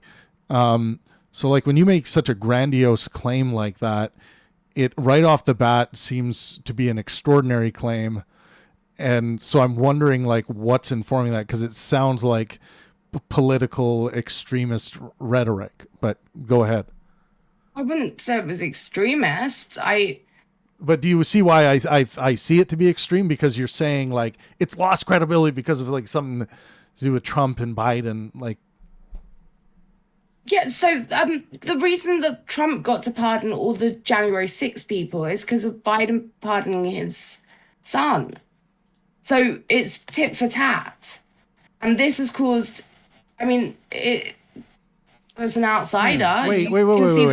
Do you think Trump wouldn't have pardoned the January 6th participants if Biden didn't pardon his son? Like Trump was going to do that anyway. That was part of the plan. He was going to do lots of them, but he wasn't going to do all of them. And I think they would have had to look at them individually. Yeah. And I think that the Democrats would have been able to go after him far harder about it. And it wouldn't have just been, oh, we did that, let's move on to day 2. So do you have any good reason to believe that? Like any justifications? Because to me, like, first of all, I don't think we have evidence either way to this, because we're kind of talking about like brain states unless this is written down somewhere. But to me, like, Trump isn't going to wait on Biden and just react to Biden. He's going to have his own plan, right? It's like, you know, I'm gonna pardon, you know, the January 6th participants. I don't see any reason why it was. So even Vance didn't agree with pardoning the ones that had been violent. Yeah. I mean, he came out and said that during the election. And yet Trump got away with doing it. And the reason he got away with doing it, it would appear, is because of what Biden did. No, I don't think there's a causal line there. I really don't. The president has pardon power. The vice president doesn't have pardon power. It rests solely with the president, and that's why he did it, because he had the power to do it. And you're equating somebody who lied on a form to people who killed cops. That's really weird. No, really. So Hunter Biden was a gun near a school. Yeah. With drugs. We can talk about this if we want. There's a lot of misinformation about this charge, but Hunter Biden pardon. And there was lying involved as well. Yeah, he was convicted of not checking the box that said he was addicted to a controlled substance when he was in possession of a firearm for 3 days. Right. Okay, so in that case, it was a ticking of a box. But with Trump, he's a felon convicted 32 or 34 times because of accountancy. No. I did not compare him to Trump. I compared him to the people who stormed the Capitol. And it wasn't just if you read the legal documents in the file on Trump's charges, there was scheming and actual known manipulation, like planning to try and circumvent the law. In Biden's son case, he still broke the law, but from what I understand, it wasn't demonstrated if this was purposeful or not, and it doesn't matter in his case. But it's just these are very different. These are very different cases. But yes, but one led to the other, in my opinion. No, these are isolated cases. Then you're going to start painting that there's some kind of intertwined conspiracy within the judicial system, which is a further extraordinary claim that would need to be demonstrated. No? So with the civil case where the sexual, it was sexual assault, I think he was found more probable than not to have committed. Yeah. They changed the law in order to be able to go after him because of the time frame. They changed the law? Yes. So he was out of time for this case. But they changed the law retrospectively so that they could actually go after him for this. He wasn't. You're talking about something else. You're talking about not the hush money case. You're talking about the other case. You just said sexual assault. One second. No, that's not. He's not a convicted felon for that. And that's why he wasn't. No, it's a civil case. Civil cases are different than criminal cases. They had to change. Yes, and they had to change. I don't think it was that one that they had to change about. Travis, can you double check? I'm talking about. Is the one about the E. Jean Carroll case? Yeah. So here we go. Yes. So the question I asked: did they change the law to charge Trump? So yes, legal interpretations have evolved in ways that have impacted the prosecution of former President Donald Trump. Notably, the Supreme Court's decision in Fisher versus United States, June 2024, narrowed the application of the federal statute on obstructing an official proceeding.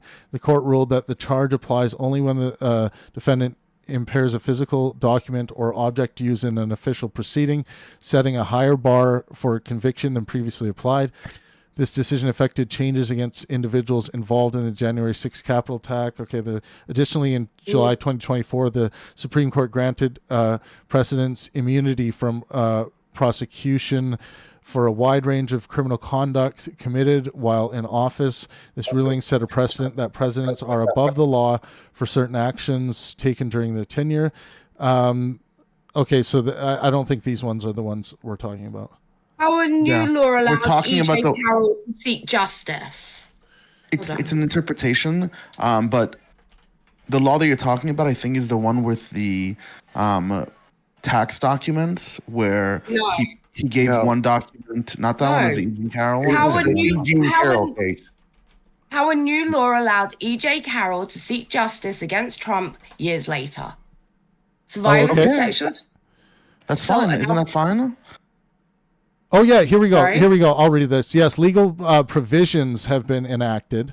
So these are legal provisions have been enacted that enabled charges against former President Donald Trump for alleged sexual misconduct. Notably, New York's Adult Survivors Act, ASA, enacted in May 2022, created a 1-year window allowing individuals to file civil lawsuits for sexual offenses regardless of when the incidents occurred.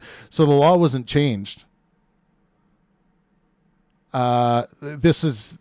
So it's incorrect to say the law. These were just legal provisions. No, without having made these changes, they would not have been able to challenge Trump. Yeah, but don't you think it's a good thing that people who were sexually abused or sexually assaulted by the assaulters could civilly sue them for damages or whatever it might be years down the line, even though they never originally reported, if they can prove it in a court of law? What, 30 years later in a civil case with the why not? Why not? I don't know. I'll tell you the truth. If someone raped me, if someone raped me, if it's for Trump, you wouldn't be.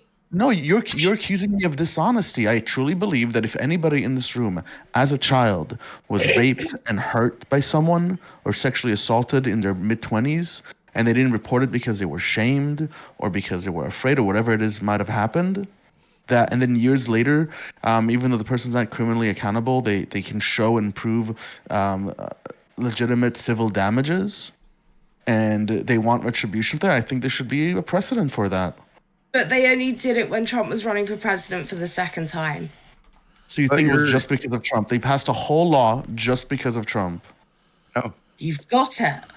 No. So you were raped, but it's been decades, but it's okay because it was just about Trump. How do you know that it was just about Trump? I'm not saying it's okay. How do you know that it was just about Trump? Because you like to make claims and not back them up. How do you know it was because not they about... literally changed the law in order to go after Trump. No, how do you know that? No. That's not why the law was changed. So this is what I was reading. So the ASA's temporary window led to over 2,500 sexual abuse lawsuits in New York, targeting various individuals and institutions. So I mean, if again, this is one of those. This is one of these situations that. Can I read you something, please? Because a new law in New York is behind the civil lawsuit brought by Jean Carroll against Donald Trump, and survivors hope the spotlight put on it by this week's verdict against the former president means that more people might use it.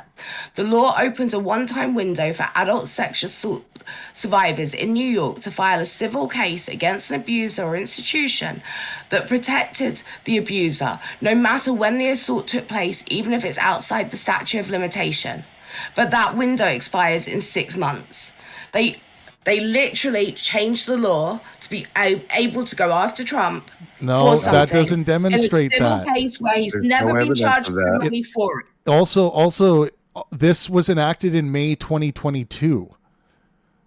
When the 1-year window was created. So when did Donald Trump announce his candidacy for the second term here? He'd been running for none of that even matters, right? Because that is all circumstantial. None of that even matters. That is all circumstantial. Of course, it's circumstantial, but I'm just trying. So Zoe's stuck is convinced of a conspiracy here. It might help if we knew that this was enacted before they even knew Donald Trump was going to run for a second term. Well, no, Travis, you got to think like this is the strategist, right? They have this as a strategy, right? Whether or not a man is convicted of or guilty or has committed, right, assault or not, this is the perfect thing to like smear a man with, right? No, here we go. Before Donald Trump even announced his candidacy for second term, which was November 15th, 2022. The ASA enacted this in May of that year. So is the conspiracy theory going to be that just in case Trump ran, we're going to nail him because we know he's guilty? Isn't it? They were coming after him for all these different cases. No, but come on. Can you at least acknowledge that it would have to be a pretty big stretch for what you're saying to be true, if in fact they were trying all of these cases because they allowed this Adult Survivors Act, many months before they even knew Donald Trump was going to run again. I mean, they something have to their consider, suspicions right? Donald Trump was going to run again. What? And he didn't look like he was going to win at the start. Quite honestly, the weaponizing of the legal system is probably a good part of why he won. But you haven't demonstrated that has happened at all. You've just claimed it. Yeah, but you got to address like assaults, right? Not all assaults are equal, right? Like we're not talking for a majority of these assaults, right? We're not talking about like innocent girls being plucked out of the playground, right? Like that would be horrific. But like we're talking about like strippers and stuff who said, "Well, I said stop." Like you were granted the permission to touch my left nipple, but not my right. You don't know that. You don't know that. You're so off, man. You're so off. Assault here is an assault, and to minimize it, Wise, I think is a big mistake. Morally. Yeah, well, if you get in trouble because a hooker tells you can touch the left nipple, but like she didn't. No, Wise. There's a lot of imagination happening here between the both of you, where you're hearing there's a fact about something going on, and it's they knew because why would they not think that way? This is appealing to like our feelings and our speculations. It's like going outside and seeing something happen to be like, well, why did that happen? You know what makes sense to me? Just because something makes sense to you doesn't mean it's true. There are tons of things that make sense to. This is not Occam's razor, because Occam's razor would tell you, they made this law for the reasons they said. There's been wide movements for years about trying to hold people sexual assault accountable in New York and in what you guys would probably call woke circles. Yeah, except the fact that he was never charged. Occam's razor, what you're advocating for is way past Occam's razor. It's creating even so many more variables and so many more things to take account of that it's actually violating Occam's razor. It's not the simplistic response. It's the most complicated one, where they are projecting and maneuvering and coordinating different decentralized bodies from different areas of New York with different political opinions, all through some sort of conspiratorial mechanism just to get Trump. Funnily enough, this conspiratorial line drawing that I think you are engaging in, Zoe, and I'm not saying that as a pejorative or to be an asshole, but I think that's what you're doing, and it doesn't mean that can never be right, but it's almost always not right. But Occam's razor is actually a response to try and correct a course correction for that way of thinking. So I agree with Don on that. The simplest answer is normally the right answer. When you hear hooves, think horses, not zebras. Well, I think that's an example that can be used, but going back, like a lot of things, a lot of different lines need to be connected to be true in what you're painting here. We have 104 charges against him at one point. Yeah, he's popular. He's in the public eye. It's a high-profile case. It's very high profile, and it's not over. I mean, Trump's in for a whole shitload of legal trouble once he's done his presidency, and people are going to learn more, and there are going to be people out there who are going to be like, yeah, I mean, are you guys really surprised that his criminality ran this deep? I'm going to be one of those guys. Yeah, he's been doing crimes for a very long time, and it was kind of like, this is the straw that broke the camel's back and created tons of investigation into the entirety of his history. And then they found tons and tons of different points where he broke the law. I mean, he's like, hilariously, he's like the prototypical bad guy in like movies. Yeah, well, like maybe the part well-known criminal that we turned him into an archetype. Let's let Wise Ape at this get point, in. the problem isn't with does not lie with the criminals. The problem lies with the laws. Who the hell wants to live in a society with this many fucking weird ass laws, right? Well, I do. I want lots of bureaucracy in the government, so it's hard to make big changes, so that democracy has its opportunity to debate and do its thing. The thing that I love about democracy is that. And I want there to be a lot of laws on the books to make sure that everyone is playing fair by the same rules. And the reason why there's all of these tax laws and everything exists because there are people constantly trying to get away with paying their fair share. Well, Travis, I would also revise the system, right? I would make it into a post-scarcity society where everyone gets a universal high income. Yeah. I don't want to see people being prosecuted and incriminated because the laws are so crazy, and they're like, we want all this stuff from you, and you better give it to us, or you're going to be toast. Well, but we should interact with our models. All of us have models of what we think wisdom is, even if they're can be hard to articulate.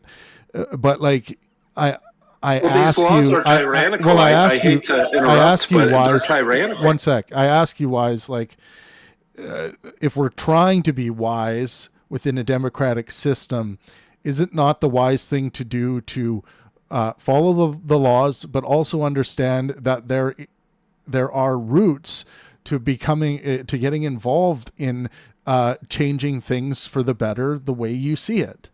And yes, but it's inaccessible, right? For a guy like me, it's inaccessible. And we got these lawmakers looming over us saying, no, you can't do that because it's against the law. No, but you might just be in the wrong circles, right? I would suggest you probably are if that's how you feel. You can go out into your community and become politically active. You can do it from your own from the warmth and comfort of your own home now. You're kind of doing it right now.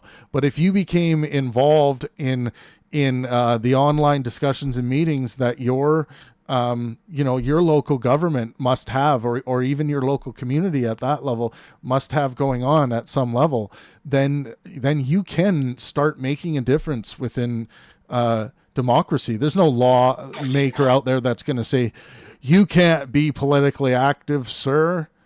Well, I think you're exactly right, Travis. And this reminds me, that's why I became a pastor, right? I'm a pastor now but it's in that sphere, right? Because, you don't have to have any credentials, right, to be a pastor, but you do if you're going to you have to have some sort of credential if you're going to enact a law, right? Like you have to be a member of legislate, whatever. But yeah, I'm a pastor because I want to provide, I want to help people find purpose and meaning in their lives, like in not a Christian, right, traditional sense, if that makes any sense. Yeah. Okay. Cool. That's an interesting update. We'll have to talk about that later. But I wanted to let Alex get in. Yeah. If you ever need pastored, right? Anybody, I can be of service, right? All right. Thanks. So one of the reasons that many of the laws are as convoluted as you're talking about right now is because we do have a system where we're able to go into laws and manipulate them over time. Because as we grow as a society, as we learn more things, we're able to go, rape is not as simple as like insertion. Like there is far more complicated. There's a psychological component to this thing. So we're going to have to go in, fix the definition because the definition that we had was less than accurate. So we have to go in there, make it more nuanced, make it more of an overarching thing.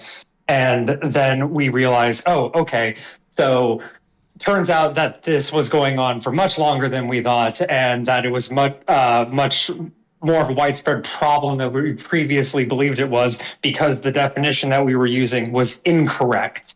or less than correct.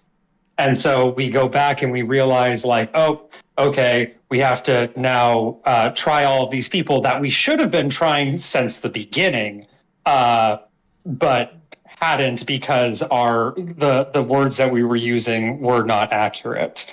So it's very good that we have the ability to go back into our laws and adjust as times change. Well, and offer legal provisions, right? And that's what the Adult Survivors Act does.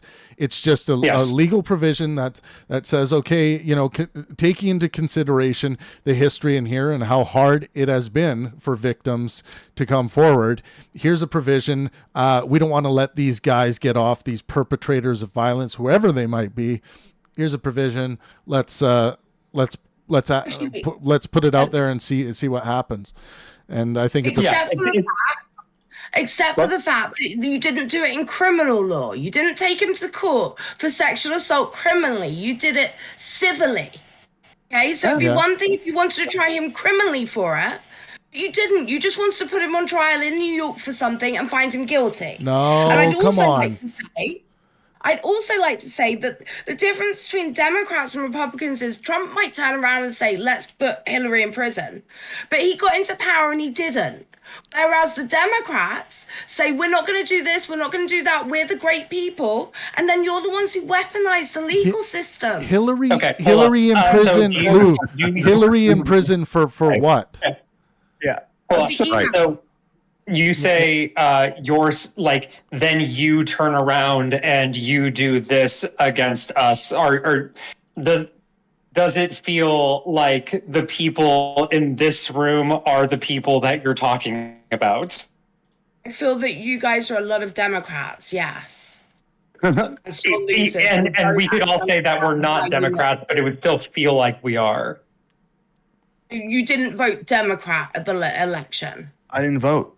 I can't vote in this country. So do you think anybody that disagrees with you is this quote unquote Democrat, something that you've obviously built up in your mind as to be the other, right? So if anybody disagrees with you, they are the other and they are this bad thing. It seems like that's where you're going to.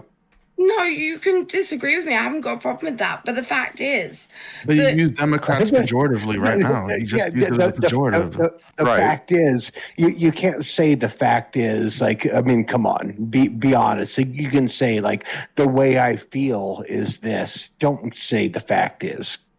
Come on now. Unless she was going to cite a fact. What, everyone on YouTube, help me out here. Well, Trump is not a Republican, just like he's not a theist, right? Let Zoe respond. She's. There's a lot of people trying to interact with Zoe right now, so let's give her some time to respond. What were you saying, Zoe, about people on YouTube? Yeah, but let's see what people on YouTube have to say. That if they're, it's either one way or the other. Like the difference with Trump is that he wasn't the standard person. Like, that's right. He can be a Democrat, right? He can be a Democrat, and he can also be an atheist, which we can celebrate that. I'm not saying the guy's perfect, right? Kamala Harris is a theist and a Republican too, right? Like these people, even though they like, she's Republican in some ways, like so.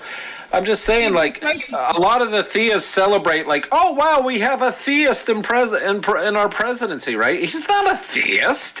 He may pander to theism, some theological groups, right? But he's definitely an atheist there, too, right? And he's for Muslims. He's for whatever religious group, but I would say mainly, he's for secularism and, he has Republican ideas, but I'm sure a lot of them are liberal, right? And I'm not saying like this is the guy that we want to say, oh, he's everything to everybody.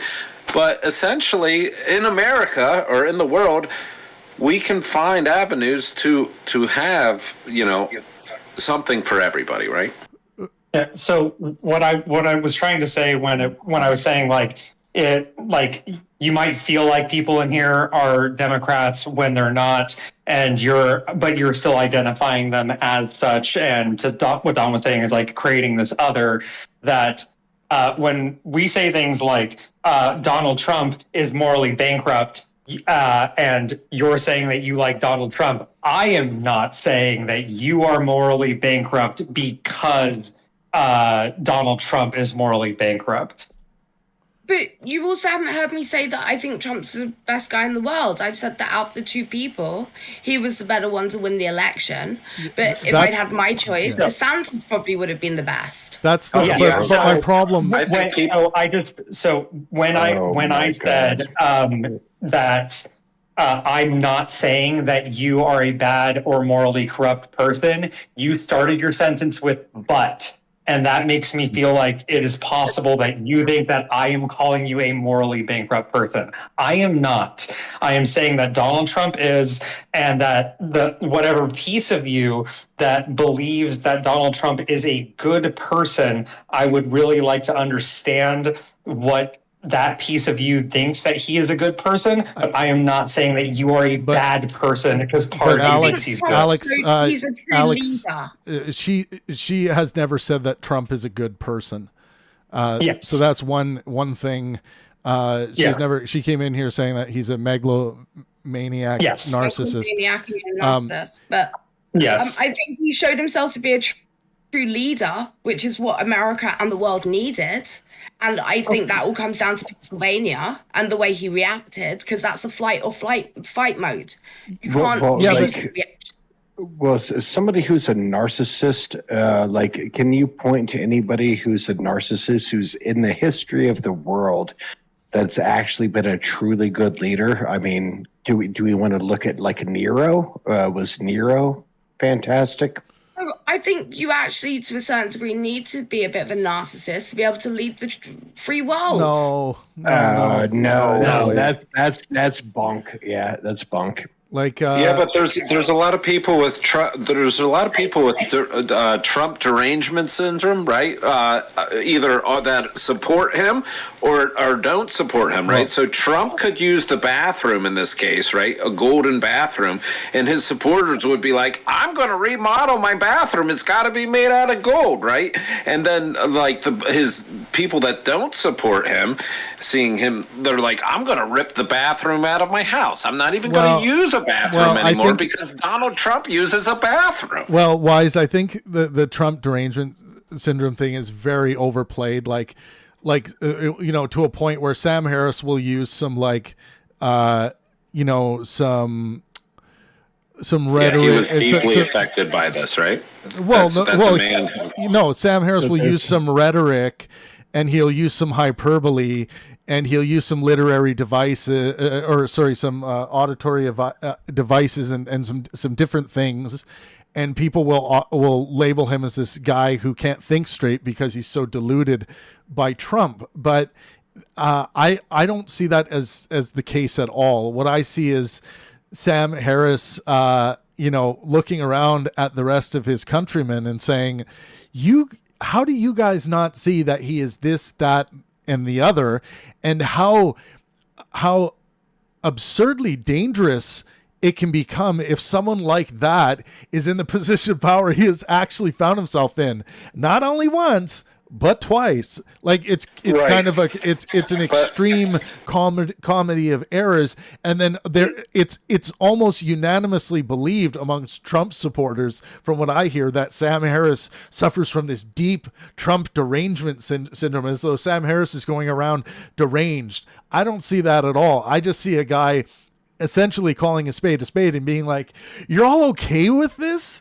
That's what I see, and that's not derangement. But I agree more with the use of Trump derangement syndrome in the sense of Trump comes out and gives what should be an obvious morally bankrupt response to a tragedy, a plane crash that killed 67 people, and makes a fucking joke about it to the reporters. Oh, what? You want me to meet them on the water? and the fact that his most captured audience probably thinks that that's okay, morally acceptable, because Trump did it. And this is what we started talking about on this stream today, was this very thing and how people are reacting to it. And today we've already had members and followers of this channel and people who are just stopping by in the YouTube chat trying to apologize away Trump's behavior instead of just calling it as it is, like Sam Harris has been asking people to see and other people have been asking him to see, just calling it as it is, moral bankruptcy on the biggest stage by the biggest player on the biggest throne in the world. I didn't see that comment, Also, right? But if he's made a comment like that, right, I would excuse it. I would apologize it away by, like, was he being asked, like, hey, why aren't you there, right? Like you know, like, so he would probably be responding to some asshole that's like, you're not doing anything about this plane crash. So he would probably say something very crude to them, but like knowing that it was a public statement, right? But Sam Harris has a wonderful takes on a lot of stuff, right? But he was kind of exhibiting like you know, he would probably have a problem with Trump's bathroom practices, right? And say, well, because he's a narcissist, the guy probably doesn't even use the John correctly, right? Well, when he takes a turd, he probably I think that's a straw man, but I think that's a straw man that does not exist. Correct. And also, one other thing I have to get off my fucking chest is Jordan fucking Peterson endorsing this guy, simply stating that I prefer his policies over the other policies on offer, not taking into any consideration of the very loud, large pink elephant in the room that is Donald Trump's character and what comes, the responsibilities that come with being in that position of power, the personality, the everything that the leader has to be taken into consideration, and in most cases it's going to be even keel enough. Like if it was Obama versus Bush, let's say, it's not really going to be that discernible between these personalities. It's like there's going to be things that are strange about both of them. I prefer one over the other, but it's not the kind of gap between Trump and Kamala Harris. You cannot be an honest thinking person and sit there and say that this is like a Bush-Obama situation. No. Trump is way different. He is the great entertainer, the great bumbling buffoon who's a pathological liar, a proven criminal, all of these things. And then yet people are still indoctrinated to say that, Travis, well, Trump was the lesser of the two evils to Kamala Harris.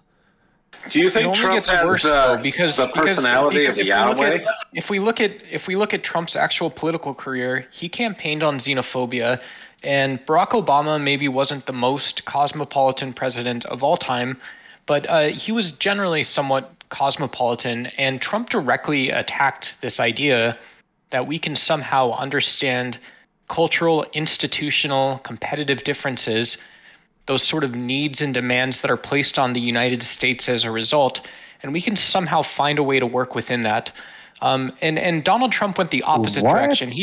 Donald Trump went the opposite direction. He said that if you live in a place like Iran, or if you live in Palestine or Gaza, depending on the day of the week, if you live in Israel, then you're basically a piece of shit to the United States. And our strategy and policy doesn't have a place to understand and build around that, or build into that, right? And so, like, it's just a total sham. It's one of the biggest scams in American history.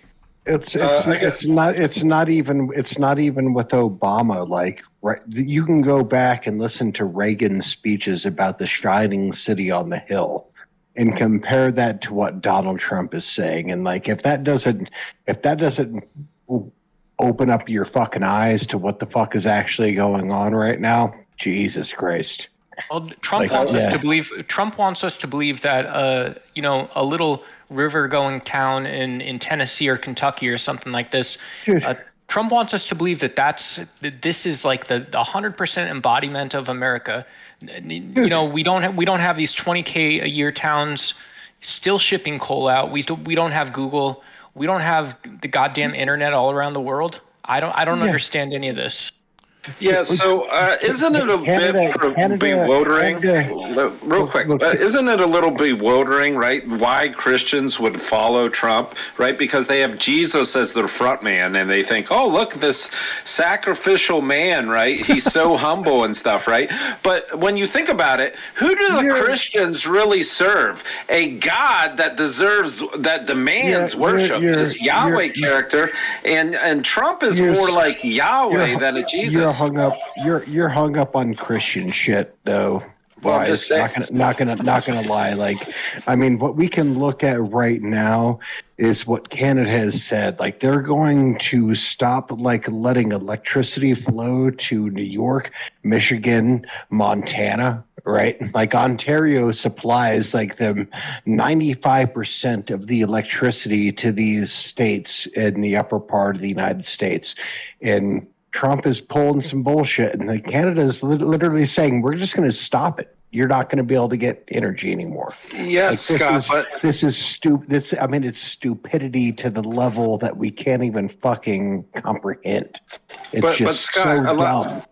A lot of people they say, like, why are Christians all of a sudden like supporting someone like Trump? He doesn't act Christian, right? But when you think about it, who do the Christians really serve? They serve someone much crazier than Trump, right? He demands worship. He's always doing like this. Like Yahweh is a narcissist on steroids. Well, that's my point. This isn't a religious thing, right? Like, what's going on with Trump is not a religious thing. It's a feeling that people in the United States, because we have such an imbalance of fucking wealth, that somehow the billionaires who are in line with Donald Trump had convinced poor people that they're the ones who are going to take care of them. It's fucking insanity. Well, yeah, but I'm just pointing out, like, the Christians say, like, we're synonymous with meekness and being sacrificial, right? No. And we got to get rid of that. They're not. They're like, they endorse a God, an egotistic, narcissistic God that like wants people to bow before me. That's like, right. I don't think the God thing even comes into it with what's going on with Trump. Like most people who are voting for Trump, like even if they're Southern, they say like they're Christian, these are not people who are like actually taking Christianity and like studying it and like okay, how do I fit into this world with God? And like, no, they're just like, they're Christian because they're fucking, their dad was Christian, their fucking mom was Christian, their grandpa was Christian. Like that's, I think you're missing the point of what's going on. That's all I'm saying. You guys, to be continued. I do want to wrap up the stream here. I want to say a special thanks to our new member, Lou, who joined us today. I think she represented her positions in a honest, helpful way, and really appreciate that here. Thanks for everyone who joined us on YouTube today. Make sure you smash the like button and consider subscribing. We are live all the time with discussions like this, and everyone's allowed to join. We are all going to be moving down into the off-air channel, Trav's Tavern, because it is Saturday night and everyone probably needs a drink or a smoke or something at this point. So come and join us on Discord if you guys are still hanging around. Here's one more time our Discord link. And come join the community on Discord. But if not, we will see you live soon again here. Have a good night. Thanks,